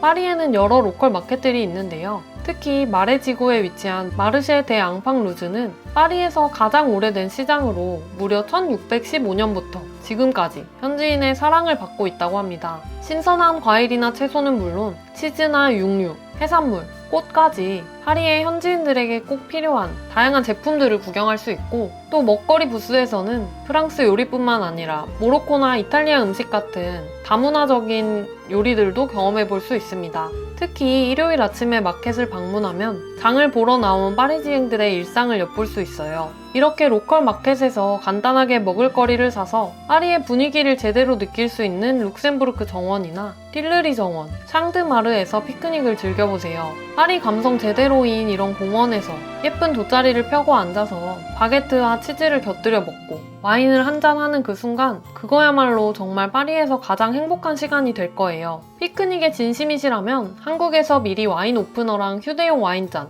피크닉 매트 같은 필요한 것들을 준비해가면 좋습니다. 여행을 마치고 나서 한국에 돌아와서 파리 여행을 추억해보면 머릿속에 떠오르는 순간은 바쁘게 관광지들을 찍고 다녔던 순간보다는 이렇게 현지인처럼 파리를 온몸으로 여유롭게 느꼈던 순간이실 거예요. 파리에서 절대 놓치면 안 될 경험 9번째는 오랑주리 미술관에서 모네의 수련 연작을 감상하고 그 영감의 원천이 되었던 지베르니 마을로 당일치기 여행을 떠나보는 것입니다. 미술에 관심이 없으신 분들이라도 한 번쯤은 보셨을 이 작품을 감상하고 실제 이 작품을 만든 예술가가 생활했던 작품의 모티브를 얻었던 마을로 떠나는 여행이라니 정말 생각만 해도 설레지 않으시나요? 오랑주리 미술관은 다른 대형 미술관들에 비해서 규모는 작지만 독보적인 매력이 있습니다. 타원형 전시실에 360도로 전시된 모네의 수련 작품은 방 전체를 감싸는 파노라마처럼 설치되어 있어서 마치 모네의 정원 한가운데에 서 있는 듯한 몰입감을 느끼실 수 있을 거예요. 그리고 파리에서 기차로 약 1시간 거리에 있는 지베르니 마을로 갑니다. 이곳에서는 모네가 43년간 살며 그 유명한 수련 연작을 그린 집과 정원을 방문해보세요. 봄부터 가을까지 계절에 방문하면 모네가 직접 설계하고 가꾼 정원에 다양한 꽃들이 만발하고 연못에는 실제 수련이 피어나 있는 모습을 볼 수 있습니다. 그림 속 장면이 현실에서 펼쳐질 때 정말 감동적이고 재미있는 경험이 되실 거예요. 수련이 잔잔한 연못 위에 떠있는 모습, 빛이 물에 반사되는 순간, 그리고 계절에 따라 변하는 정원의 모습까지 모네가 평생을 바쳐서 담아내려 했던 그 찰나의 아름다움을 직접 한번 경험해보세요. 파리에서 절대 놓치면 안 될 경험 10번째는 파리의 상징적인 백화점들을 방문하여 쇼핑뿐만 아니라 역사적인 건축미와 숨겨진 전망대까지 경험하는 것입니다. 파리의 백화점들은 단순한 쇼핑 공간을 넘어서 그 자체로 문화유산이자 관광 명소라고 할 수 있는데요. 먼저 오페라 지구에 위치한 갤러리 라파에뜨는 파리에서 가장 유명한 백화점입니다. 1912년에 지어진 이 백화점의 하이라이트는 42m 높이의 웅장한 색유리 돔인데요. 아르누보 양식의 이 돔 아래 서 있으면 마치 궁전에 온 듯한 느낌을 받게 됩니다. 7층으로 올라가면 무료로 이용할 수 있는 옥상 테라스가 있는데요. 이곳에서는 오페라 가르니에부터 에펠탑, 몽마르트 언덕까지 파리의 환상적인 전경을 360도로 감상할 수 있습니다. 갤러리 라파에뜨 바로 옆에 위치한 프랭땅 백화점도 꼭 가보시면 좋은데요. 무려 1865년에 설립된 프랭땅 백화점은 스테인드 글라스 돔이 아름답기로 유명합니다. 9층에 있는 커피숍에서는 커피 한 잔과 함께 파리의 또 다른 멋진 전망을 즐길 수 있습니다. 그리고 생제르맹 데프레 지역에 위치한 봉마르쉐는 세계 최초의 백화점으로 1838년에 문을 열었다고 하는데요. 에펠탑을 설계한 구스타프 에펠이 구조를 담당했다는 역사적인 의미도 있는 백화점입니다. 여기서는 다른 백화점들보다 비교적 여유롭고 고급스러운 분위기를 느낄 수 있고, 지하 1층에 위치한 식품관에서는 세계 각국의 고급 식품들을 구매할 수 있어서 한국으로 돌아오기 전 마지막 날 코스로 선물 구매하러 가시기 딱 좋은 곳입니다. 이렇게 파리의 백화점들에서 쇼핑을 즐기는 것도 정말 좋지만 역사적인 건축물들의 아름다움과 옥상에서 바라보는 파리의 전경들도 꼭 한번 경험해보세요. 특히 해질녘 전망대에서 바라보는 파리의 풍경은 그 어떤 관광지 못지않게 정말 아름다운 기억으로 남을 거예요. 이외에도 파리에서 해봐야 될 경험은 정말 다양한데요. 유네스코 세계문화유산인 몽생미셸 방문해보기, 마레 지구에서 현지인 핫플 가보기, 1일 1크로와상이나 마카롱 먹기, 생루이 섬에서 무려 1954년부터 영업한 베르티옹에서 파리 현지인 추천 아이스크림도 맛보고 생강 산책하기, 베르사유 궁전의 정원을 거닐어 보면서 옛날 왕족들이 이곳에 살던 시절을 상상해보거나 미드나잇 인 파리나 에밀리 인 파리처럼 유명한 파리를 배경으로 한 영화나 드라마 촬영지를 찾아가 보기 등 정말 소개해드리고 싶은 내용이 많은데요. 분량상 오늘은 여기까지만 소개해드리겠습니다. 개인적으로 여행을 다녀와서 가장 기억에 남는 순간은 바쁘게 관광지만 찍고 돌아다니는 때보다 오늘 영상에서 소개해드린 것처럼 여행지를 즐기고 만끽하는 순간이라고 생각이 되는데요. 앞으로도 더 풍부하고 기억에 남는 여행을 여러분들이 하실 수 있도록 유용하고 똑똑한 정보들을 많이 소개해드리겠습니다. 이런 영상들을 가장 빠르게 받아보시려면 지금 저희 채널 바로 구독해주세요. 그럼 오늘도 시청해주셔서 감사합니다.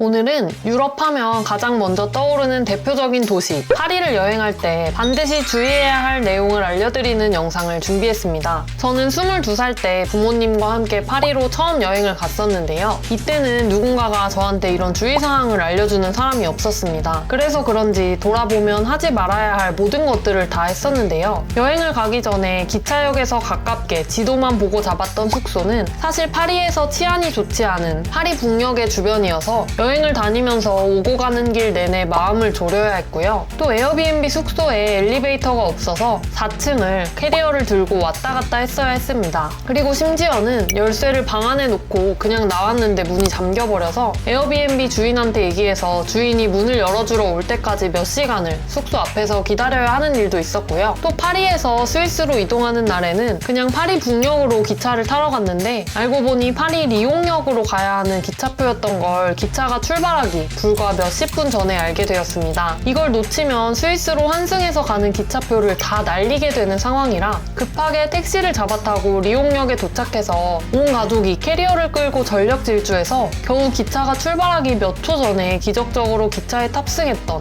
아찔한 경험도 아직까지 생생하네요. 이렇게 아무것도 모르고 갔던 파리 여행을 하고 나니 누군가 나에게 이런 것들을 알려줬으면 좀 더 편한 여행이 되지 않았을까 하는 생각을 하게 되더라고요. 파리는 정말 볼 것도 많고 먹을 것도 많고 쇼핑할 곳도 많은 아름다운 도시입니다. 그만큼 많은 분들에게 살면서 꼭 한 번은 가보고 싶은 여행지일 텐데요. 오늘 영상만 다 보고 나시면 과거의 저처럼 실수하는 일 없이 즐겁게 파리를 여행하는 방법에 대해 바로 아실 수 있으실 거예요. 지금 바로 시작하겠습니다.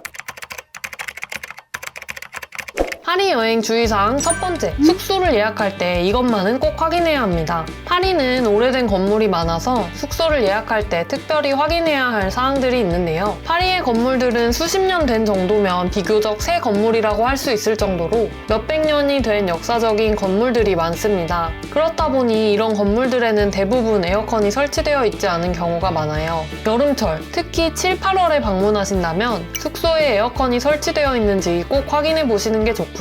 에어컨이 없다면 선풍기 같은 다른 냉방 시설이라도 구비가 되어 있는지 또는 대여가 가능한지 미리 확인해 보시는 것이 좋습니다. 그리고 역사적 건물 보존을 위해서 많은 건물에 엘리베이터가 설치되지 않은 경우가 많은데요. 고층 숙소를 예약했다면 무거운 짐을 들고 계단을 오르내려야 할 수도 있으니까 사전에 꼭 확인하시는 게 좋습니다. 그리고 오래된 건물들이다 보니 방음이 잘 되지 않은 경우가 많아서 예약 전에 리뷰를 꼼꼼히 확인해서 주변에 술집이 많거나 시끄러울 수 있는 숙소는 피하는 것도 좋은 방법입니다. 그리고 또 제가 겪었던 사례처럼 유럽의 많은 에어비앤비 숙소들은 열쇠로 문을 열어야 하는데요. 열쇠를 놓고 나왔는데 문이 잠겨버리거나 열쇠를 잃어버리게 되면 주인에게 말해서 해결해야 하는 번거로운 일이 생기거나 심지어는 그 열쇠통을 바꾸는데 몇십만 원을 내야 될 수도 있으니 꼭 주의해야 합니다. 파리 숙소를 찾을 때 절대로 피해야 할 지역도 있는데요. 이것만은 꼭 알아두시는 게 좋겠죠. 소매치기가 많고 밤에는 위험한 18구에서 29 사이, 파리 북녘을 포함한 파리의 북쪽 지역에는 숙소를 잡지 않으시기를 추천드립니다. 우리가 방문하게 되는 대부분의 관광지는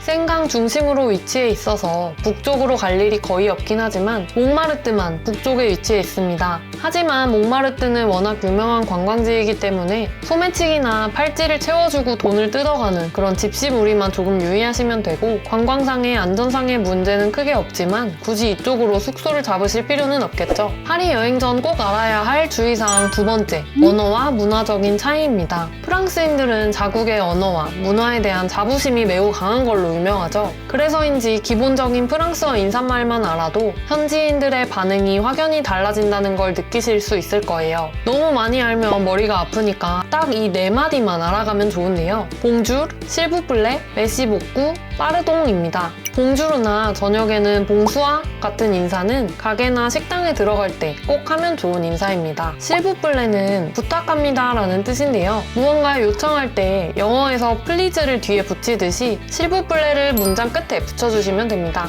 실부플레를 붙여주면 마법의 단어처럼 친절해지는 걸 느낄 수 있을 거예요. 또 감사하다는 뜻인 메시복구 이 말도 많이 해주시면 좋고요. 또 기본적인 매너로 지하철 같은 붐비는 곳에서 사람들을 지나쳐서 내려야 될 때 그냥 우리나라에서처럼 아무 말 없이 쓱 밀치고 지나가면 굉장히 불쾌해하는 파리 사람들을 볼 수 있을 거예요. 영어권 나라에서 excuse me 하고 지나가듯이 파리에서는 빠르동 하고 지나가시는 게 기본 매너이니 지켜주시면 좋습니다. 문화적 차이로 인해서 파리의 레스토랑을 이용할 때도 몇 가지 주의할 점이 있는데요. 우선 식당에 들어가면 자리에 바로 앉지 말고 웨이터의 안내를 기다려야 합니다. 입구에서 봉주르라고 인사한 후 자리를 안내받고 식당으로 들어갑니다. 그리고 주문할 준비가 되면 메뉴판을 덮어 놓으시면 됩니다.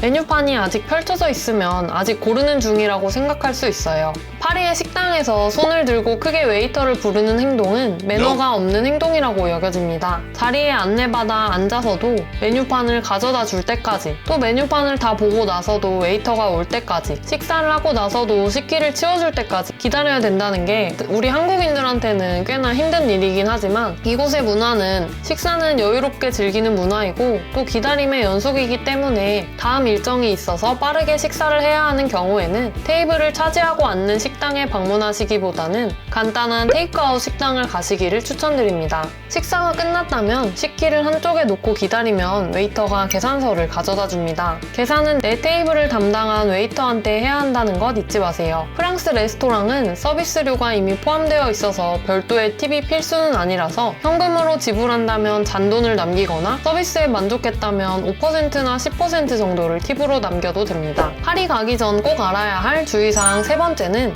교통수단 이용 방법입니다. 기존의 파리의 교통체계는 1존부터 5존까지 나누어져 있었고 요금 체계가 존마다 달라서 관광객들한테 굉장히 어려웠었는데요. 다행히도 2025년부터는 봉줄 RATP라는 편리한 교통 어플을 이용할 수 있게 되면서 1존부터 5존까지의 구분된 요금 체계는 폐지되었습니다. 파리 여행 전에 이 어플을 다운받아가서 스마트폰을 태그해서 사용하면 되고 핸드폰이 없는 어린이의 경우에는 역에서 나비고 이지패스를 발급받아서 사용하시면 됩니다. 여전히 파리에서 교통수단을 이용할 때 꼭 주의해야 할 점이 있는데요. 무엇보다 중요한 점은 다른 많은 도시들과 달리 파리에서는 컨택트리스 방식의 교통권 이용이 불가능하다는 것입니다. 여기서 주의할 점은 1존에서 5존까지 구분된 요금 체계가 폐지되긴 했지만 여전히 일부 대중교통은 포함되지 않는 경우가 있으니 반드시 사전에 확인이 필요합니다. 특히 공항 연결 노선이나 일부의 특별 노선은 별도의 티켓이 필요할 수 있어서 앱에서 경로를 검색할 때 꼼꼼히 확인하시는 게 좋습니다. 또 파리는 교통 파업이 매우 잦은 도시로 유명한데요. 예고 없이 지하철이나 버스 운행이 중단될 수 있으니 항상 대체 교통수단을 확인해 두는 것이 좋습니다. 또 파리의 지하철을 탈 때는 특히 소매치기에 주의해주세요. 가방은 항상 몸 앞쪽에 메고 지갑이나 핸드폰도 손에 들고 있기보다는 안쪽 주머니에 넣어두는 게 안전합니다. 그리고 파리에서 택시를 이용하실 때는 차량 지붕의 흰색 등에 이런 표시가 있는 공식 택시만 이용하는 것이 안전합니다. 혹은 우버나 볼트 같은 어플도 파리에서 안전하게 이용할 수 있으니까 꼭 다운받아 가시기를 추천드립니다. 파리 여행 전 꼭 알아야 할 주의사항 4번째, 소매치기입니다.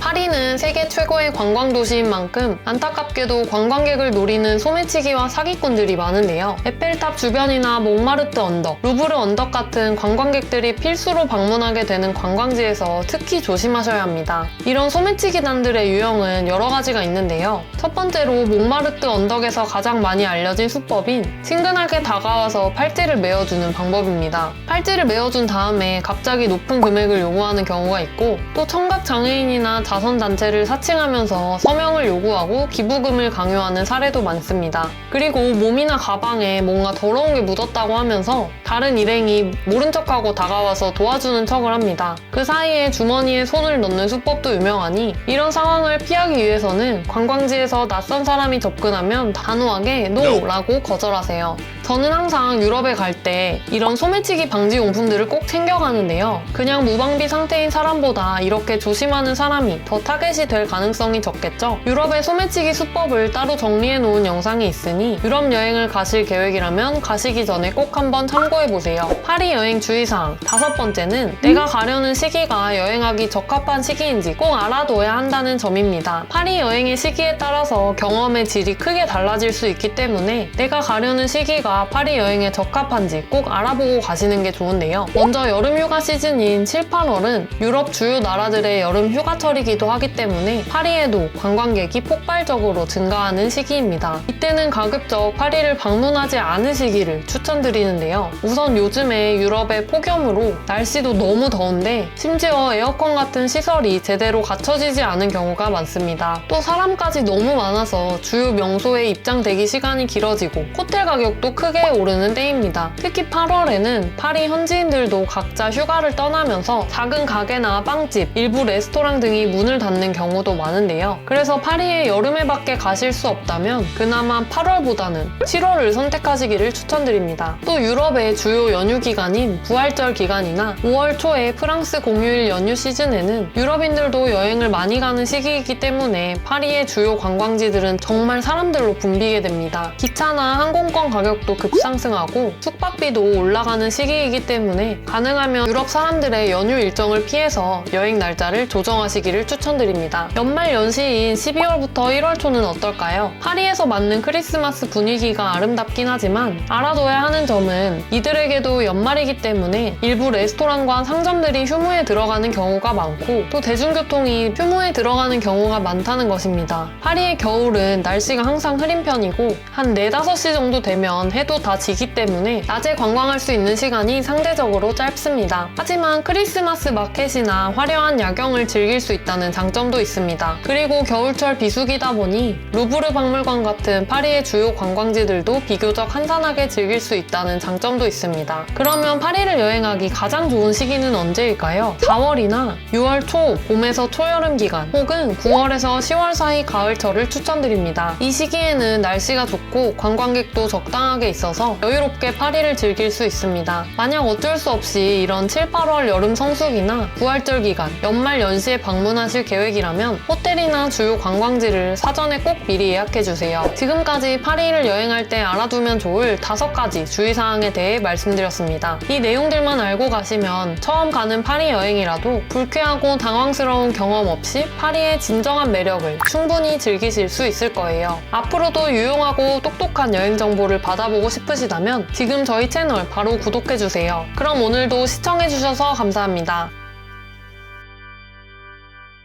프랑스로 신혼여행을 다녀왔습니다. 프랑스와 포르투갈을 다녀왔는데요. 오늘 영상에서는 파리 2박, 보르도 2박 해서 총 4박 5일 동안 다녀온 프랑스 여행 일정을 보여드리려고 합니다. 파리는 사실 저번 추석 때 이후에 4개월 만에 또 방문하는 거였는데도 역시나 너무 좋더라고요. 오늘은 이렇게 프랑스를 여러 번 방문하면서 쌓은 꿀팁들부터 여행 일자별 세부 일정, 그리고 이렇게 여행하는 데 드는 총 비용까지 완전 자세하게 세부적으로 모두 소개해드리려고 합니다. 이번 여행의 또 다른 메인은 와인을 좋아하시는 분들이라면 누구나 한 번쯤 꿈꿔왔을 보르도 와인 여행이었습니다. 아름다운 포도밭 안에 대저택, 샤또 숙소에서 머무르며 정말 환상적인 공간에서 아침, 점심, 저녁 세 끼를 모두 먹고 마시며 행복한 미식 여행을 하고 돌아왔는데요. 세부 일정부터 총 비용까지 그럼 지금 바로 시작하겠습니다. 파리 숙소는 생제르맹 데프레 지구에 위치한 머큐어 호텔 파리 노트르담 생제르맹 데프레 호텔이었는데요. 파리 공항에서 숙소가 있는 시내까지는 우버나 볼트 같은 택시 어플을 이용하거나 또는 정액제 택시를 이용하거나 그리고 열차를 이용해서 가는 방법이 있는데 저희는 열차를 타고 이동했습니다. 공항에서 기차 표시를 따라가면 나비고 티켓을 구매할 수 있는 키오스크가 나오는데요. 여기서 나비고 이지를 구매하고 공항까지 왔다 갔다 할 수 있는 14유로짜리 티켓을 구매해도 되고 혹은 안드로이드나 아이폰 어플로 티켓을 구매하고 핸드폰 자체를 태깅해서 이용해도 됩니다. 저희는 RER-B선을 타고 1시간 정도가 걸렸는데요. 지하철역 출구에서 나오자마자 노트르담 대성당의 모습이 파리에 왔다는 걸 실감나게 해주더라고요. 숙소에 체크인하고 저녁 먹으러 나와서 생강을 따라 걸어보았는데요. 파리의 밤 풍경이 너무 아름다워서 가장 행복했던 순간이었습니다. 영화 미드나잇 인 파리에 들어온 기분도 들더라고요. 파리 생강변의 멋진 풍경을 보면서 따라 걷다가 저번 파리 여행에서 점 찍어놨던 식당에 도착했습니다. 양파 수프와 오리콩피, 트러플 파스타를 주문해서 먹었는데요. 항상 늦은 시간까지 사람으로 붐비는데 이유가 있더라고요. 양도 푸짐한 편이고 맛있게 먹었습니다. 이렇게 첫날을 마무리하고 숙소로 돌아가서 쉬었습니다. 이번 여행에서는 파리 입구에 위치한 생제르맹 데프레라는 동네로 숙소를 정해보았는데요. 문학과 예술의 역사가 살아있는 동네답게 아침부터 비가 내렸는데도 정말 그 자체로 너무 낭만적이고 아름답더라고요. 생제르맹 데프레 거리는 과거부터 해밍웨이나 사르트르 같은 세계적인 작가와 철학자들이 모여들던 파리 지성의 중심지였습니다. 이들이 방문했다는 유서 깊은 카페들도 이 거리에 정말 많은데요. 저희는 이번에 1885년에 문을 열어서 무려 140년의 역사를 가졌다는 카페인 레드 마고에 방문해봤습니다. 평소에 대기줄이 긴 곳인데 아침 시간대에 방문하니까 웨이팅 없이 바로 들어갈 수 있었습니다. 유서 깊은 카페 안에서 커피 한 잔을 하는 순간이 진짜 꿈만 같더라고요. 이렇게 과거로 시간여행을 하는 것 같았던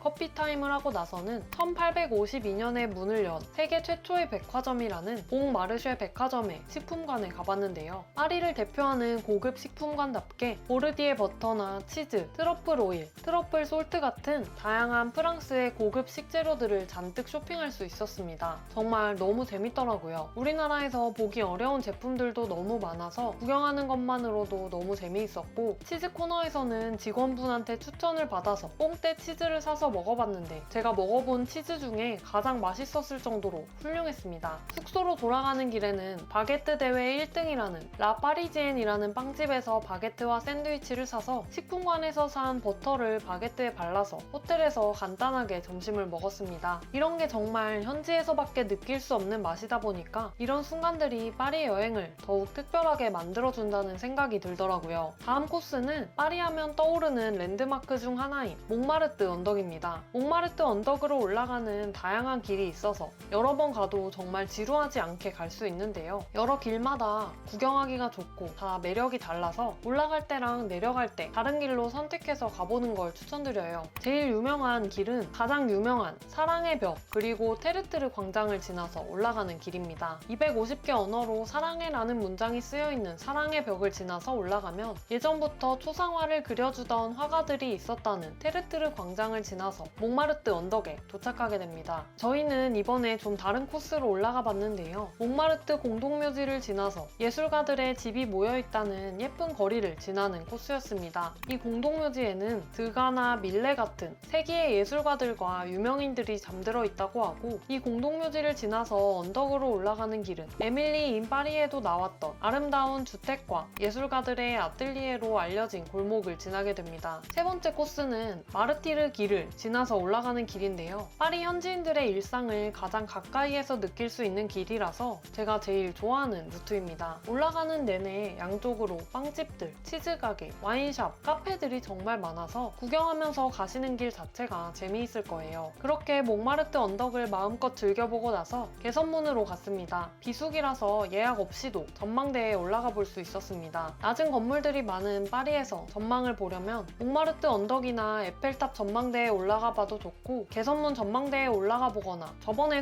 소개해드렸던 라파에트 백화점 전망대에 가보시는 것도 좋은데요. 시간이 되신다면 다양한 방향에서 파리의 전망을 조망할 수 있는 이 여러 곳들을 방문해 보시면 더 다양한 파리의 매력을 느껴보실 수 있으실 거예요. 개선문 전망대는 특히 에펠탑의 모습이 잘 보이는 곳이다 보니까 한 번쯤 올라와서 이렇게 에펠탑과 함께 기념사진을 남겨보는 것도 좋겠죠. 그리고 다시 버스를 타고 비르하켐 다리로 갔습니다. 에펠탑과 이렇게 멋진 사진을 찍을 수 있는 곳인데요. 다리를 지나 쭉 걸어서 마르스 광장에서는 어둠 속에서 화려하게 반짝이는 에펠탑의 모습까지 보며 하루를 마무리했습니다. 벌써 파리에서의 마지막 날 아침인데요. 일어나자마자 크로아상으로 유명한 빵집에서 크로아상이랑 바게트를 좀 샀습니다. 파리에서는 역시 이렇게 맛있는 빵집들이 많다 보니까 찾아다니면서 하나라도 더 먹고 오는 게 이득인 것 같아요. 그리고 이번 여행에서 가장 인상 깊었던 장소로 갔는데요. 제가 정말 좋아하는 영화인 미드나잇 인 파리에서 주인공 존이 시간 여행을 떠나는 마차를 탈 수 있었던 장소 생 에티엔 디몽 성당이었습니다. 이 골목이 정말 과거의 모습 그대로라고 해도 과언이 아닐 정도였는데요. 특히 아침 시간대에 가니까 한적한 모습이 더 신비롭고 아름답게 느껴지더라고요. 여기가 소르본 대학 근처이기도 하고 판테온 근처이기도 한데 많은 관광객분들이 찾는 곳은 아니지만 정말 매력적인 동네라서 파리의 본격적인 관광지들과는 정말 다른 느낌이 들더라고요. 시간이 나면 꼭 한 번쯤 가보는 걸 추천드려요. 그리고 동네 산책을 마치고 버스를 타고 오페라 가르니에로 갔습니다. 이 멋진 천장화를 볼 수 있는 곳이죠. 비수기인데도 이렇게 사람이 많아서 오픈 시간대로 예약하시고 일찍 오시는 게 좋을 것 같아요. 오페라 가르니에에 가셔서 멋진 샤갈의 천장화를 보시기 위한 꿀팁이 있는데요. 입장하면 다들 이 입구에 계단에서 사진 찍느라 바쁘거든요. 근데 여기서 멈추지 마시고 무조건 쭉쭉 계단을 올라가서 공연장까지 올라갑니다. 그렇게 올라가서 이렇게 정말 눈물 날 정도로 아름다웠던 샤갈의 천장화를 직접 두 눈으로 사람 없이 조용히 전세 낸 것처럼 볼 수 있었는데요. 이 작품을 직접 봤을 때 그 감동은 아마 평생 잊기 어려울 것 같습니다. 여러분들도 꼭 직접 가셔서 실제로 보고 이런 감동을 느껴보시면 좋겠어요. 그렇게 한참 동안 오페라 가르니에를 즐기다 나와서 다음으로는 띨르리 정원으로 갔습니다. 가는 길에 밤잼과 몽블랑으로 유명한 안젤리나와 마카롱을 파는 피에르 에르메가 같이 붙어 있는데요. 여기서 파리의 달달한 디저트들을 사서 띨르리 정원으로 가시면 됩니다. 2월의 겨울 날씨라고는 믿어지지 않을 정도로 정말 아름다운 공원을 즐겨볼 수 있었는데요. 이 초록 의자에 앉아서 여유를 즐기는 순간이 정말 행복하게 느껴지더라고요. 이날은 진짜 많이 걸은 날이었는데요. 파리에서 날씨가 너무 좋으면 나도 모르게 이렇게 너무 많이 걷게 돼서 조심하셔야 합니다.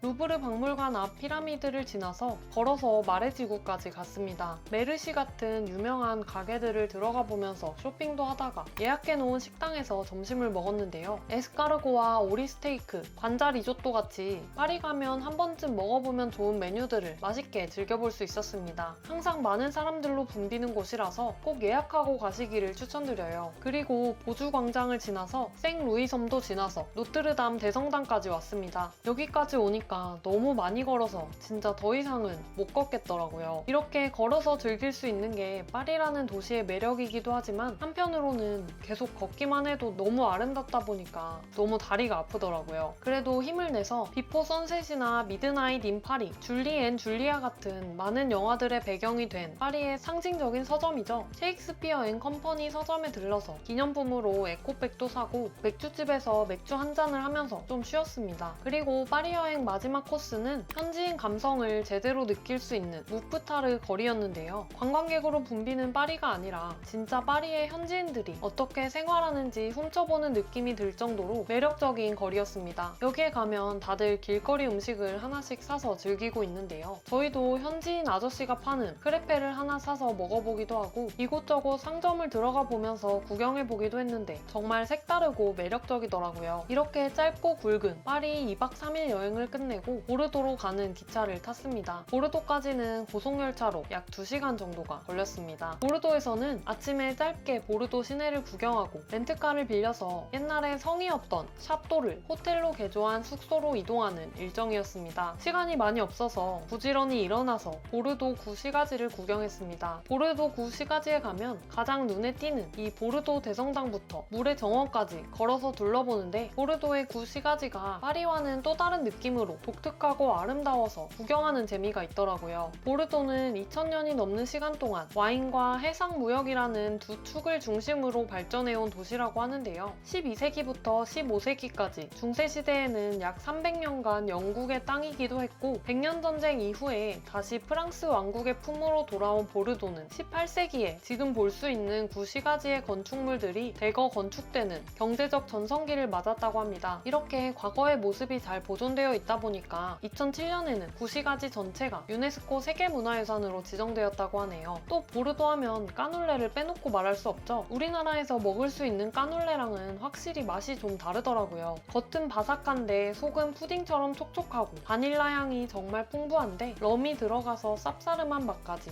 보르도에서 유명하다는 까눌레 집들에서 까눌레를 사서 반나절 짧은 보르도 구경을 마치고 렌트카를 빌려서 샤또 숙소로 향했습니다. 저희가 예약한 숙소는 이렇게 멋진 샤또였는데요. 보르도에서 샤또는 역사적인 오래된 성을 의미하기도 하지만 또 포도원, 와이너리 그 자체를 의미하는 고유 명사처럼 쓰인다고 합니다. 보르도에 18세기부터 19세기 사이에 와인 무역이 번성하면서 부유한 와이너리 주인들이 포도밭 한가운데에 화려한 대저택을 지었는데 이 건물들도 샤또라고 부른다고 하더라고요. 저희가 머무른 숙소는 지금은 와이너리를 운영하고 있지 않아서 이 숙소에서 소개해준 근처 샤또로 와이너리 투어를 다녀왔습니다. 비수기라 그런지 와이너리 투어는 저희끼리만 아주 프라이빗하게 진행되었는데요. 프랑스의 이 보르도 와인이 전 세계에서 가장 유명하면서도 비싼 가격대를 형성하는 이유는 이 자연환경, 테루아라고 불리는 지리적인 요건과 엄격한 등급 분류 체계 때문이라고 하더라고요. 와이너리를 투어하면서 이 테루아라는 것과 이 와이너리들이 등급을 유지하기 위해서 어떤 노력을 기울이고 있는지 상세하게 설명을 들을 수 있었습니다. 또 빼놓을 수 없는 테이스팅까지 해보고 기념으로 와인 몇 병을 사서 돌아왔습니다. 그리고 저녁 식사 전까지 시간이 좀 남아서 근처에 쌍데밀리옹 마을에 방문했는데요. 쌍데밀리옹은 프랑스 보르도를 상징하는 대표적인 마을로 포도밭 경관과 어우러지는 아름다운 마을 전체가 1999년에 유네스코 세계문화유산으로 지정되었다고 합니다. 저희가 방문했던 2월이 아무래도 비수기다 보니까 정말 신비롭고 아름다운 모습을 감상해 볼 수 있었는데요. 아마 이번 여행 중에 가장 잊지 못할 순간이 아닐까 싶을 정도로 비현실적인 아름다운 모습을 볼 수 있었습니다. 그리고 다시 숙소로 돌아와서 저녁 식사를 했습니다. 이 숙소 내부 레스토랑의 인테리어가 너무 아름다웠고 또 이 식당이 이 주변에서는 꽤 유명한 맛집이라고 하더라고요. 정말 아름다운 인테리어와 더불어서 만족스러운 식사를 할 수 있었습니다. 프랑스 여행 마지막 날 보르도 숙소에서 아침도 먹고 점심 식사까지 하고 숙소를 좀 산책하면서 마음껏 즐겨보고 보르도 공항에서 렌터카를 반납하고 다음 여행지인 포르투까지 이동했습니다. 포르투갈에서는 리스본부터 포르투, 그리고 포르투갈 남부의 알가르브 지방까지 총 8박 9일을 여행했는데요. 이어지는 포르투갈 여행은 다음 영상에서 또 자세히 소개해드릴게요. 이렇게 프랑스 신혼여행 4박 5일 여행 총 비용은 항공권 137만원, 숙소는 2인 기준으로 120만원, 식비 2인 기준으로 117만원, 교통비는 렌트를 포함해서 2인 89만원, 쇼핑이나 관광 같은 기타 비용까지 포함해서 총 2인 기준으로 530만원, 1인 기준 265만원이 들었습니다. 어떠셨나요? 오늘 영상을 통해서 프랑스 4박 5일 여행 어떻게 가면 좋을지 알 수 있게 되셨을 거예요. 오늘 영상의 일정 그대로 나도 유럽의 자유여행이나 신혼여행을 가고 싶은데 어디서부터 어떻게 준비해야 할지 걱정이 앞서신다면 저희 똑프의 나만의 똑똑한 유럽여행 비서를 이용해보세요. 가장 복잡한 일자별 세부 계획부터 도시간 교통편 예약, 숙소 예약까지 클릭 한 번으로 10분 만에 끝내실 수 있으실 거예요. 자세한 내용은 고정 댓글과 더보기란 링크를 참고해 주시고요. 다음 여행 소식도 가장 빨리 받아보시려면 지금 바로 저희 채널 구독해주세요. 그럼 오늘도 시청해주셔서 감사합니다.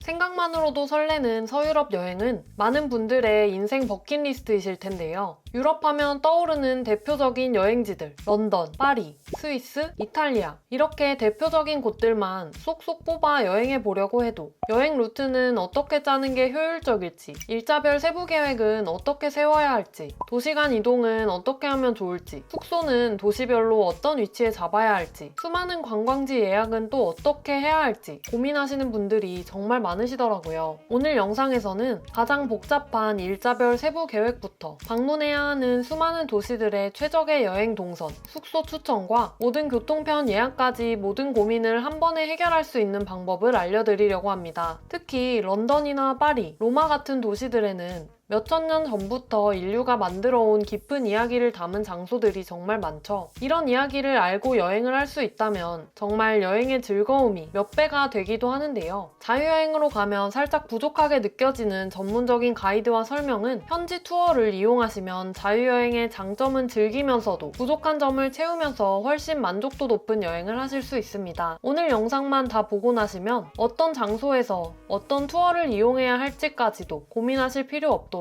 링크 클릭 한 번으로 간편하게 자유여행을 준비할 수 있는 방법을 아시게 되실 거예요. 런던, 파리, 스위스, 이탈리아 유럽 여행의 핵심만 모은 서유럽 자유여행 12박 13일 여행 코스 지금 바로 시작합니다.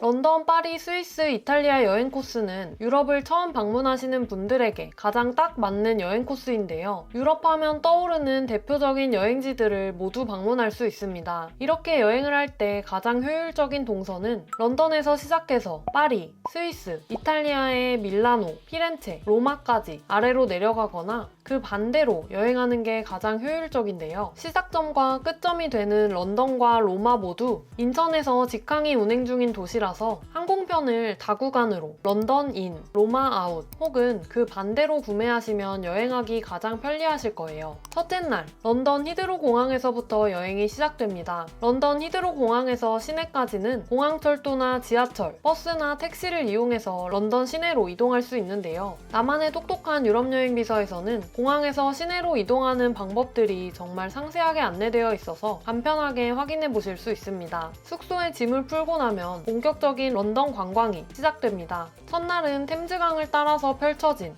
런던의 상징적인 명소들을 둘러보는 일정인데요. 먼저 런던의 아이콘이라고도 할 수 있는 타워 브릿지를 방문합니다. 빅토리아 시대의 건축미를 느낄 수 있는 타워 브릿지는 지금도 배가 지나갈 때면 다리가 들어 올려지는 모습을 볼 수 있는데요. 미리 배가 지나가는 시간을 확인할 수 있는 사이트를 통해서 내가 가는 날짜에 시간을 맞춰가면 이 멋진 모습을 직접 보실 수 있으시겠죠. 타워 브릿지 근처에는 런던 현지인들이 가장 사랑하는 식품 시장인 버로우 마켓이 있습니다. 있습니다. 가장 유명한 빠에야나 피쉬앤칩스 맛집에서 점심 식사를 해봅니다. 그리고 템즈 강변을 따라 걸으며 런던 아이로 향합니다. 유럽에서 가장 큰 관람차인 런던 아이에 올라가면 런던 시내를 한눈에 조망할 수 있는데요. 입장권이 수요에 따라서 가격이 변경되기 때문에 미리 예약하시기를 추천드립니다. 나만의 똑똑한 유럽 여행 비서에서는 이런 관광지들의 모든 예약 링크와 예약 방법이 안내되어 있어서 클릭 한 번으로 간편하게 예약을 끝내실 수 있으실 거예요. 런던 아이에서 내려오면 바로 보이는 것이 영국 국회의사당과 빅벤, 그리고 영국 왕실의 대관식이 열리는 곳이자 다이애나비의 장례식이 치러졌던 역사적인 장소인 웨스트민스터 사원인데요. 이 웨스트민스터 사원의 멋진 모습까지 둘러보고 저녁 시간이 되면 소호 지역으로 이동해봅니다. 소호 지역에서는 다채로운 거리 풍경을 즐겨보고 피카딜리 서커스의 화려한 네온 사인 아래에서 런던의 밤을 만끽해보세요. 나만의 똑똑한 유럽 여행 비서에서는 꼭 가봐야 할 곳들과 쇼핑할 만한 곳들, 한국인 입맛에 맞는 식당부터 현지인들이 추천하는 숨은 맛집까지 구글맵 링크와 함께 정리되어 있어서 고민할 필요 없이 내 여행 동선에 맞게 바로 클릭해서 구글맵으로 따라가 보실 수 있으실 거예요. 런던에서의 둘째 날은 영국 왕실과 세계적인 예술 작품들을 만나보는 날입니다. 오전 11시에 버킹엄 궁전에서 진행되는 근위병 교대식은 런던 여행의 하이라이트 중 하나인데요. 좋은 자리에서 관람하려면 최소 30분 전에는 도착하시기를 추천드려요. 버킹엄 궁전에서 도보로 약 15분 거리에 있는 내셔널 갤러리는 무료로 입장할 수 있는 세계적인 미술관인데요. 레오나르도 다빈치, 반 고흐, 모네 같은 거장들의 작품들을 감상할 수 있습니다. 내셔널 갤러리 같은 유명한 미술관이나 박물관에서는 다양한 예술 작품의 깊은 역사와 문화를 느낄 수 있도록 일일 가이드 투어에 참여해 보시는 게 좋은데요. 어떤 투어를 골라야 할지 고민하지 않으시도록 나만의 똑똑한 유럽 여행 비서에서는 추천 투어를 클릭 한 번으로 간단하게 예약하실 수 있습니다. 점심 식사는 내셔널 갤러리 근처에 과거 채소 시장이었던 곳을 개조한 복합 문화 공간인 코벤트 가든을 구경한 후 맛집을 골라 식사를 해봅니다. 오후에는 인류 문명의 보물창고라 불리는 영국 박물관을 방문합니다. 세계 각국에서 가져온 유물들이 전시되어 있는데요. 무료로 입장이 가능하지만 규모가 어마어마해서 하루 종일 봐도 다 못 볼 정도입니다. 여기서도 역시 가이드와 함께하는 일일 투어에 참여해보시면 좋으실 거예요. 하루를 마무리하기 전 런던의 전망을 감상할 수 있는 곳으로 향해봅니다. 더 샤드는 유료 전망대이지만 서유럽에서 가장 높은 건물에서 바라보는 런던의 전경을 만끽할 수 있는 곳입니다. 예산을 절약하고 싶으시다면 무료 전망대인 스카이 가든을 이용해보시는 것도 좋은데요. 스카이 가든은 입장료가 없지만 사전 예약이 필수입니다. 공식 홈페이지를 통해 꼭 예약을 하고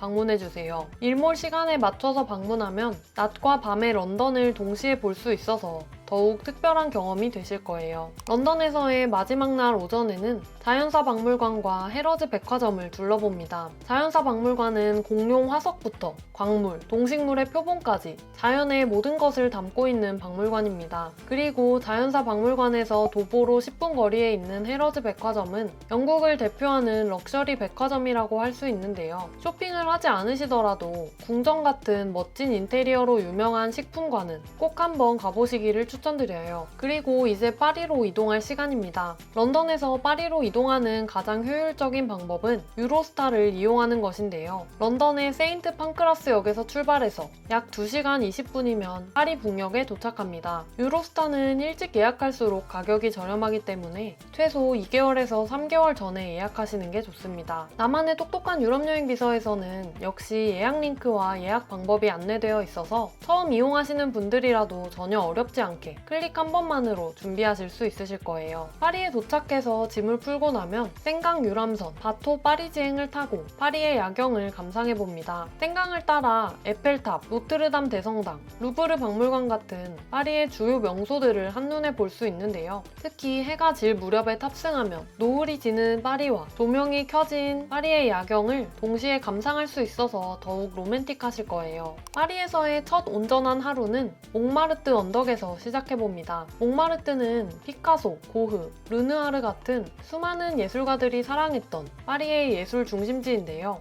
좁은 골목길과 계단, 그리고 화가들이 그림을 그리는 풍경이 어우러져서 파리에서 가장 낭만적인 동네로 손꼽힙니다. 몽마르트 언덕에서 내려와서 오르세 미술관으로 향합니다. 과거 기차역이었던 건물을 개조한 오르세 미술관은 인상파 작품의 보고라고 불리고 모네나 르누아르, 세잔이나 고흐 같은 유명한 화가들의 걸작들을 소장하고 있습니다. 미술관을 나와서 바로 옆에 있는 루이 14세 시절에 조성되었다는 아름다운 틸르리 정원을 지나서 생강의 시대섬으로 이동합니다. 여기는 파리의 상징적인 두 건축물이 있는데요. 노트르담 대성당과 생트샤펠 성당입니다. 노트르담 대성당은 방문 전날 자정에 예약 링크가 오픈돼서 예약하기가 쉽지가 않은데요. 외부에서 관람할 수 있는 모습만으로도 충분히 웅장한 아름다움을 느끼실 수 있으실 거예요. 바로 근처의 생트샤펠 성당은 스테인드 글라스로 유명한데 햇빛이 비치는 시간에 방문하시면 형형색색의 빛이 성당 내부를 물들이는 환상적인 모습을 목격하실 수 있으실 거예요. 저녁에는 샹젤리제 거리를 거닐면서 개선문으로 향해봅니다. 세계에서 가장 아름다운 거리라고 불리기도 하는 샹젤리제 거리의 끝에는 나폴레옹이 건설한 개선문이 서 있는데 이 개선문 전망대에 올라가면 샹젤리제와 에펠탑이 한눈에 보이는 파리의 멋진 전경을 감상하실 수 있으실 거예요. 5번째 날은 파리 근교의 베르사유 궁전을 방문하는 날입니다. 태양왕 루이 14세가 건설한 베르사유 궁전에서는 프랑스 왕실의 권력과 부를 상징하는 화려함의 극치를 느껴보실 수 있으실 거예요. 베르사유 궁전은 전 세계에서 찾아오는 방문객이 많아서 사전 예약은 필수입니다. 예약 없이 방문하면 입장까지 몇 시간을 기다려야 할 수도 있으니까 꼭 사전에 예약해주세요. 오후에 파리 시내로 돌아와서는 세계 3대 박물관 중 하나인 루브르 박물관을 방문해봅니다. 루브르는 40만 점이 넘는 소장품을 자랑하는 세계 최대의 박물관으로 모나리자, 밀로의 비너스 같은 교과서에서만 보던 작품들을 실제로 만날 수 있습니다. 역시 사전 예약은 필수이고 더 심도 있고 깊게 루브르 박물관을 돌아보고 싶다면 1일 투어에 참가해 보시는 걸 추천드려요. 루브르 박물관을 나와서 콩코드 광장을 지나 오페라의 유령의 배경이 된 오페라 가르니에, 그리고 파리의 유명 백화점인 프랭땅과 갤러리 라파에트까지 방문해봅니다. 하루를 마무리하는 건 역시 에펠탑의 조명쇼죠. 매 정시마다 5분간 진행되는 반짝이는 조명쇼는 파리 여행의 하이라이트이자 가장 로맨틱한 순간이라고도 할 수 있습니다. 나만의 똑똑한 유럽 여행 비서에서는 에펠탑 뷰 피크닉을 즐기기 가장 좋은 장소들이 구글맵 링크와 함께 안내되어 있어서 클릭 한 번으로 모든 정보를 확인해 보실 수 있으실 거예요. 파리에서의 마지막 오전에는 파리의 트렌디한 지역으로 독특한 빈티지 샵들과 디자이너 브랜드 매장들이 모여있는 마레지구로 가봅니다. 또는 르봉 마르쉐 백화점에 가보는 것도 좋은데요. 지하 식품관에는 전 세계의 진귀한 식재료와 디저트, 와인들이 모여있어서 구경만 해도 정말 즐거우실 거예요. 그리고 스위스 인터라켄으로 이동합니다. 파리에서 인터라켄까지는 기차로 약 6시간이 소요되는데 바젤이나 베른을 거쳐가는 경로가 일반적입니다. 이렇게 2시간 이동을 하는 교통편을 알아보는 게 자유여행의 어려운 점인데요. 나만의 똑똑한 유럽여행 비서에서는 파리에서 인터라켄 구간 기차 예약 방법이 상세히 안내되어 있어서 클릭 한 번으로 복잡하고 어려운 2시간 이동편 예약을 끝내보실 수 있습니다. 인터라켄은 호수 사이라는 뜻으로 튠 호수와 브리엔츠 호수 사이에 위치한 아름다운 마을입니다. 저녁에는 숙소 근처를 산책하며 스위스의 청정한 공기를 느껴보고 다음날에 융프라우 등반을 위해서 일찍 휴식을 취해봅니다. 드디어 스위스 여행의 하이라이트, 융프라우에 방문하는 날입니다. 융프라우는 유럽의 지붕이라고 불리고 해발 3,454m에 위치한 융프라우 전망대는 유럽에서 가장 높은 기차역이기도 합니다. 워낙 날씨에 따라 볼 수 있는 전망이 달라서 실시간 날씨를 확인할 수 있는 사이트에서 날씨를 확인하신 후 출발하시기를 추천드려요. 오후에 인터라켄으로 돌아온 후에는 하더쿨룸 전망대를 방문해봅니다. 케이블카를 타고 10분이면 도착하는 하더쿨룸은 인터라켄 마을과 두 호수, 그리고 융프라우를 비롯한 알프스 산맥을 한눈에 조망할 수 있는 전망대입니다. 융프라우만큼 높지는 않지만 오히려 적당한 높이에서 바라보는 파노라마가 더 아름답다는 분들도 많으시더라고요. 인터라켄에서 밀라노를 거쳐 피렌체로 이동하는 날입니다. 일정이 조금 더 여유로우시다면 밀라노에서 1박 정도 하시는 것도 좋습니다. 아침 일찍 인터라켄을 출발하면 오전 중에 밀라노에 도착하게 됩니다. 밀라노는 이탈리아의 경제 수도이자 패션의 중심지로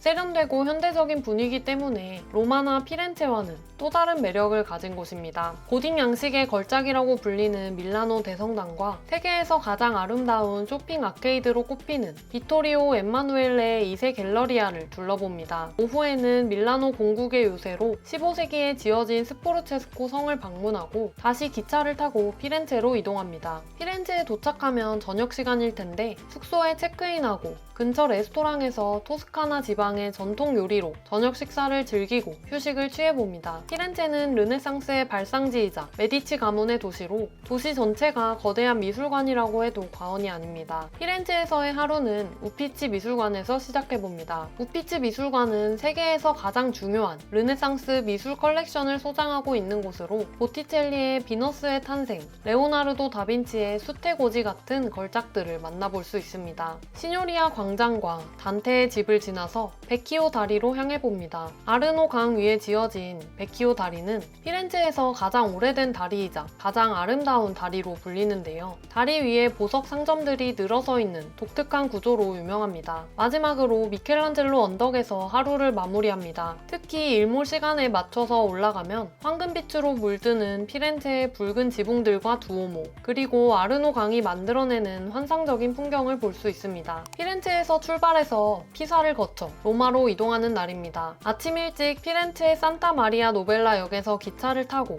1시간 정도면 피사에 도착할 수 있습니다. 피사의 사탑은 원래 대성당의 종탑으로 지어졌는데 건축 중에 지반이 약해서 기울기 시작했고 그 기울어진 모습으로 정말 유명한 곳입니다. 피사의 사탑에 올라가 보고 싶으시다면 사전 예약이 필수인데요. 하루에 입장할 수 있는 인원이 제한되어 있고 30분마다 그룹으로 입장하기 때문에 예약하지 않으면 올라가지 못할 수도 있으니 사전에 꼭 예약해주세요. 피사에서 관광을 마치고 로마로 이동합니다. 로마에 도착하면 이미 저녁 시간일 텐데 숙소 근처 맛집에서 로마식 피자나 파스타로 간단히 저녁을 해결하고 내일의 본격적인 로마 관광을 위해서 휴식을 취해봅니다. 여행이 막바지로 향해 가고 있는데요. 오늘은 드디어 로마에서의 온전한 하루가 시작됩니다. 영원의 도시, 모든 길은 로마로 통한다는 말처럼 2700년이 넘는 역사를 자랑하는 도시인 로마 시내 곳곳에서는 고대 유적과 르네상스 예술, 바로크 건축이 공존하는 모습을 확인할 수 있습니다. 로마에 갔다면 꼭 가봐야 하는 바티칸은 세계에서 가장 작은 나라이지만 예술과 역사의 보고로 하루 종일 둘러봐도 부족할 정도로 볼거리가 많습니다. 바티칸에 방문할 때는 가이드 투어를 이용하시는 걸 추천드리고 싶은데요. 바티칸 박물관이 워낙 방대하고 복잡해서 가이드 없이 둘러보면 중요한 작품들을 놓치기 쉽고 각 작품과 공간에 담긴 역사적, 종교적 의미를 제대로 이해하기 어렵다는 분들이 많으시더라고요. 바티칸 박물관 근처에서 점심 식사를 하고 천사의 성이라고 불리는 산탄젤로 성과 천사의 다리를 방문해봅니다. 저녁에는 로마 야경 투어에 참여하시는 걸 추천드리는데요. 야경 투어를 통해 로마 시내의 주요 명소들의 야경을 안전하게 둘러볼 수 있고 가이드가 들려주는 로마의 숨겨진 이야기와 전설들을 들으면서 더욱 깊이 있는 경험을 하실 수 있으실 거예요. 로마에서의 마지막 날입니다. 체크아웃을 하고 짐을 호텔에 맡기고 로마 시내의 마지막 관광을 즐겨봅니다. 로마의 상징이자 고대 로마 제국의 위대함을 보여주는 최고의 유적인 콜로세움과 로마 제국의 승리를 기념하기 위해 세워진 거대한 콘스탄티누스 개선문, 로마 건국 신화의 무대인 팔라티노 언덕, 고대 로마의 심장부 유적이 남아있는 포로 로마노까지 둘러보며 마치 타임머신을 타고 고대 로마로 돌아간 듯한 기분을 느껴봅니다. 점심 식사 후에는 이탈리아 통일을 기념하는 베네치아 광장과 분수에 동전을 던지면 다시 로마에 올 수 있다는 트레비 분수, 그리고 모든 신들의 신전으로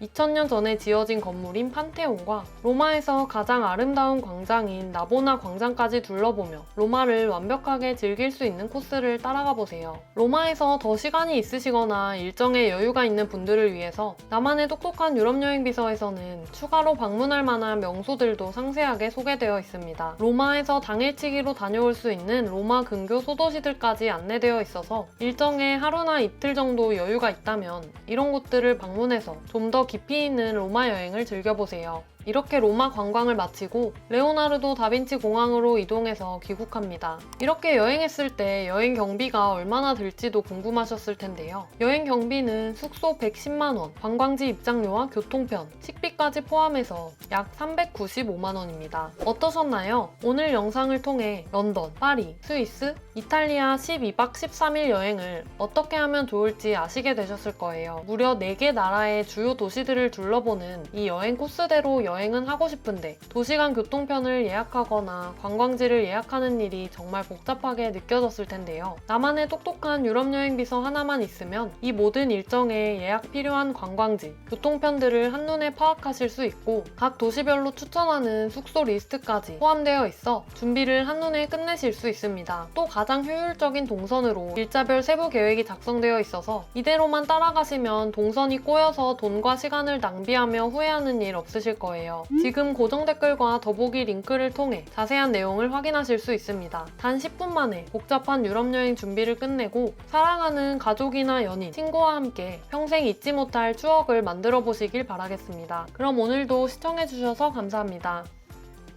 런던과 파리, 이름만 들어도 가슴이 두근거리는 유럽의 대표 도시들인데요. 런던 아이와 멋진 거리를 달리는 빨간 2층 버스의 모습이 먼저 떠오르는 런던과 멋진 에펠탑과 낭만적인 세느강이 매력적인 파리. 각 도시의 매력이 정말 달라서 이렇게 두 도시를 모두 둘러보는 여행을 떠나게 되면 정말 다채롭고 풍부한 여행을 하실 수 있으실 거예요. 하지만 막상 이 두 도시들을 알차게 여행하려니까 어디서부터 어떻게 시작해야 할지 막막하고 혹시라도 동선이 꼬이거나 시간을 낭비할까봐 걱정되는 분들이 많으셨을 텐데요. 그래서 오늘은 제가 직접 런던과 파리를 여행하며 경험한 모든 노하우를 바탕으로 영국의 클래식한 매력과 프랑스의 로맨틱한 분위기를 9박 10일 동안 완벽하게 즐길 수 있는 여행 코스를 준비했습니다. 이 영상만 끝까지 보고 나시면 런던과 파리 9박 10일 여행을 완벽한 코스로 더 이상 고민할 필요도 없이 이대로만 따라가면 되겠다 하고 고민을 해결하게 되실 거예요.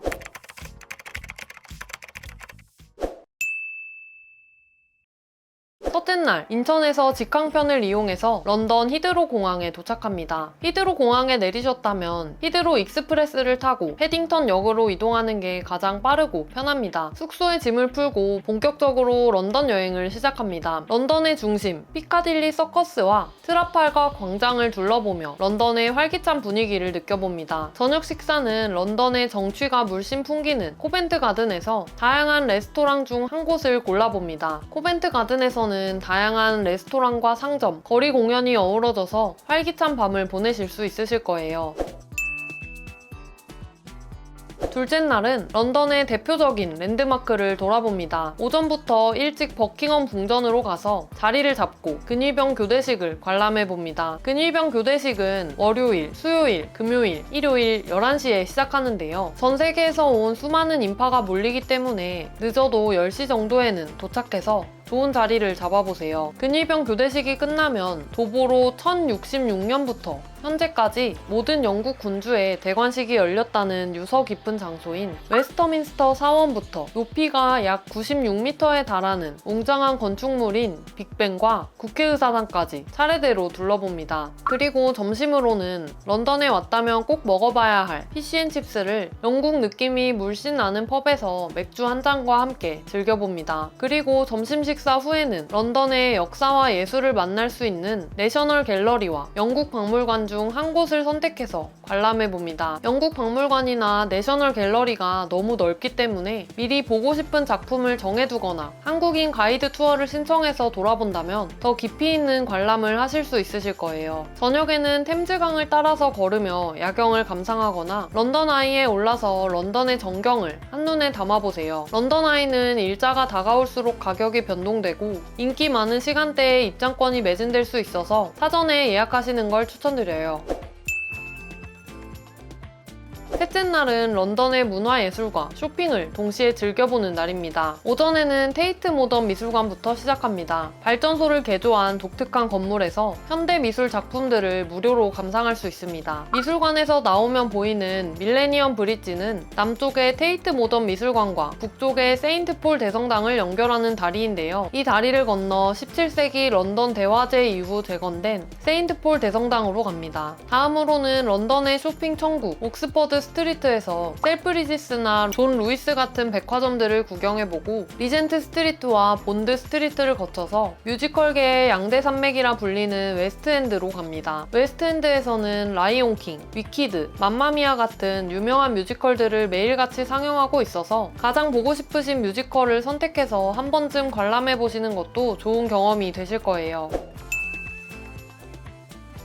오늘은 런던을 벗어나 영국 남부의 아름다운 해안 절벽 세븐시스터즈로 당일치기 여행을 떠나봅니다. 런던에서 세븐시스터즈까지는 대중교통으로 약 1시간 반 정도가 걸리는데요. 런던에서 출발하는 당일치기 투어도 많아서 이런 투어를 신청하는 것도 한 가지 방법입니다. 빅토리아 역에서 브라이튼 방면 기차를 타고 약 1시간 반 거리에 있는 이스트본으로 갑니다. 이스트본에 도착하면 12번 버스를 타고 세븐시스터즈 컨트리파크로 이동하면 되는데요. 여기서부터 본격적인 하이킹이 시작됩니다. 하얀 석회암 절벽이 7개의 봉우리를 이루는 장관을 보실 수 있는데요. 해리포터나 위키드 같은 영화의 촬영지로도 유명합니다. 세븐시스터즈는 런던에서 출발하는 당일치기 투어로 다녀오시는 경우가 많은데 이렇게 직접 자유여행으로 가게 되면 자유롭게 세븐시스터즈의 멋진 풍경을 감상할 수 있어서 더 인상 깊은 경험이 되실 거예요.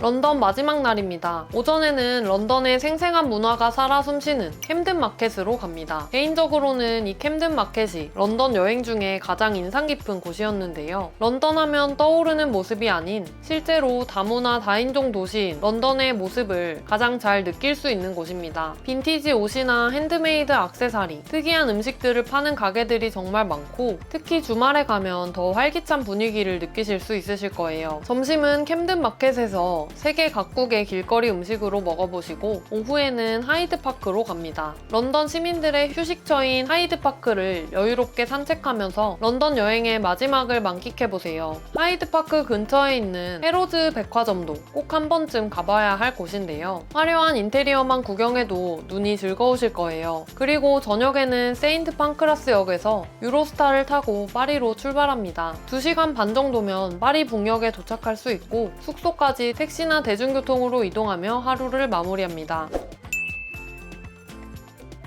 파리에서의 첫 번째 날 아침, 몽마르트로 향합니다. 몽마르트 언덕 위에 있는 사크레케르 대성당은 파리에서 가장 아름다운 전망을 감상할 수 있는 곳인데요. 비잔틴 양식의 하얀 성당도 멋지지만 그 앞 계단에서 내려다보는 파리의 전경이 정말 멋있습니다. 특히 해질 무렵에 가시면 더욱 멋진 풍경을 보실 수 있으실 거예요. 몽마르트에 가면 테르트르 광장도 꼭 한 번쯤 가보셔야 하는데요. 이곳은 피카소나 르누아르 같은 많은 화가들이 작품 활동을 했던 예술의 성지라고도 할 수 있습니다. 이곳에는 초상화를 그려주는 화가들이 정말 많아서 기념으로 초상화 하나 그려달라고 하는 것도 좋은 추억이 되실 거예요. 그리고 점심으로 몽마르트의 전통 비스트로에서 프렌치 어니언 수프, 코코뱅 같은 프랑스 요리를 맛봅니다. 그리고 생강 유람선을 타러 이동합니다. 바토 무슈나 바토 파리지엔 같은 유람선 회사에서 다양한 코스를 제공하고 있어서 1시간 코스에서부터 저녁 식사가 포함된 3시간 코스까지 취향에 맞게 선택해보시면 됩니다. 에펠탑, 노트르담 대성당, 루브르 박물관 같은 파리의 주요 랜드마크들을 낭만적인 생강 위에서 바라보는 특별한 경험을 하실 수 있으실 거예요. 7번째 날은 파리 여행의 하이라이트, 루브르 박물관 방문으로 시작합니다. 세계에서 가장 큰 미술관이자 박물관인 루브르는 하루 종일 둘러봐도 모든 것을 다 볼 수 없을 정도로 방대한데요. 레오나르도 다빈치의 모나리자처럼 미리 꼭 봐야 될 작품들을 정해놓거나 혹은 한국인 가이드 투어에 참가해보시는 것도 추천드립니다. 개별적으로 방문을 하시더라도 입장권은 꼭 미리 예약해주세요. 그리고 점심으로 간단하게 먹을 바게트나 샌드위치를 사서 루브르 루브르 바로 옆에 있는 띨르리 정원으로 갑니다. 아름다운 정원에서 파리지앵들처럼 여유로운 점심시간을 보내보세요. 근처 상점에서 바게트나 치즈, 과일, 와인을 구입해서 잔디밭에서 즐기는 피크닉은 파리 여행을 아름다운 추억으로 만들어줄 거예요. 그리고 저녁에는 에펠탑으로 갑니다. 에펠탑에 올라가기 전에 에펠탑의 모습을 한눈에 바라볼 수 있는 트로카데로 광장에서 에펠탑을 배경으로 사진을 찍고 에펠탑 전망대로 올라갑니다. 에펠탑 전망대 입장권은 빨리 마감되는 편이라서 여행 일정이 정해지시는 대로 입장권을 미리 예약하시기를 추천드려요. 그리고 밤이 되면 매시 정각에 5분간 반짝이는 에펠탑의 일루미네이션을 볼 수 있는데요. 파리 여행에 절대로 놓칠 수 없는 순간입니다. 에펠탑 아래 상드 마르스 공원에서 돗자리를 깔고 앉아서 이 멋진 모습을 감상해보세요. 그리고 8번째 날은 파리의 우아한 건축물과 쇼핑을 즐겨보는 날입니다. 오전에는 세계에서 가장 아름다운 오페라 극장 중 하나인 오페라 가르니에 방문해봅니다. 내부가 정말 화려해서 입장료를 내고라도 한 번쯤 들어가 보시는 걸 추천드려요. 화려한 계단을 오르며 19세기 파리의 상류층의 기분을 느껴보고 마르크 샤갈이 그린 천장화를 감상해봅니다. 만약 시간이 된다면 저녁에 실제 공연을 관람해보는 것도 특별한 경험이 되실 거예요. 오페라 가르니에를 나와서는 바로 근처에 있는 백화점들로 갑니다. 먼저 1865년에 문을 연 프랭땅 백화점은 아르누보 양식의 아름다운 돔과 스테인드 글라스로 유명한데요. 7층에 있는 카페에서 파리 시내를 바라보며 차 한 잔의 여유를 즐겨보세요. 그리고 세계에서 가장 아름다운 거리 중 하나인 샹젤리제 거리로 이동합니다. 샹젤리제 거리 끝에는 나폴레옹이 건설을 명령한 파리의 상징 개선문이 있는데요. 개선문 꼭대기에 올라가면 샹젤리제 거리와 파리 시내가 한눈에 들어옵니다. 개선문에서 바라보는 파리 시내의 야경은 파리 여행의 또 하나의 하이라이트가 될 거예요. 9번째 날은 파리의 예술적인 감성을 한껏 느껴보는 날입니다. 오전에는 오르세 미술관을 방문합니다. 이전에 기차역이었던 오르세 미술관의 건물 자체도 정말 감상할 가치가 충분한 아름다운 건축물입니다. 오르세 미술관은 인상파 작품의 보고라고 할 수 있을 만큼 유명한 작품들이 정말 많은데요. 오히려 루브르 박물관보다 친숙한 작품들이 많아서 관람이 더 재미있으실 거예요. 그리고 오후에는 생제르맹 데프레 지구로 이동합니다. 이곳은 파리 지식인들의 성지로 불리는 곳인데요. 사르트르나 보부아르 같은 철학자들이 자주 찾았다는 카페 드 플로르와 레퇴 마고 같은 유명한 카페들이 있습니다. 여기서 카페오레 한 잔과 크루아상을 먹으면서 파리지행의 여유로운 오후를 경험해보세요. 생제르맹 데프레를 지나 저녁이 되기 전에 시떼섬으로 갑니다. 생강 가운데에 있는 이 작은 섬은 파리의 심장부이자 파리가 시작된 곳인데요. 고딕 건축의 위대함을 느낄 수 있는 노트르담 대성당과 13세기에 건설된 생트샤펠 성당을 둘러봅니다. 오후 늦은 시간에 방문하면 서쪽에서 들어오는 햇살이 스테인드 글라스를 통과하며 만드는 환상적인 색감을 보실 수 있으실 거예요. 그리고 시떼섬을 나와서 생강변을 따라 마지막 산책을 즐겨봅니다. 석양이 지는 생강과 파리의 아름다운 건물들이 만드는 모습이 9일간의 런던 파리 여행을 완벽하게 마무리해주는 선물처럼 느껴지실 거예요.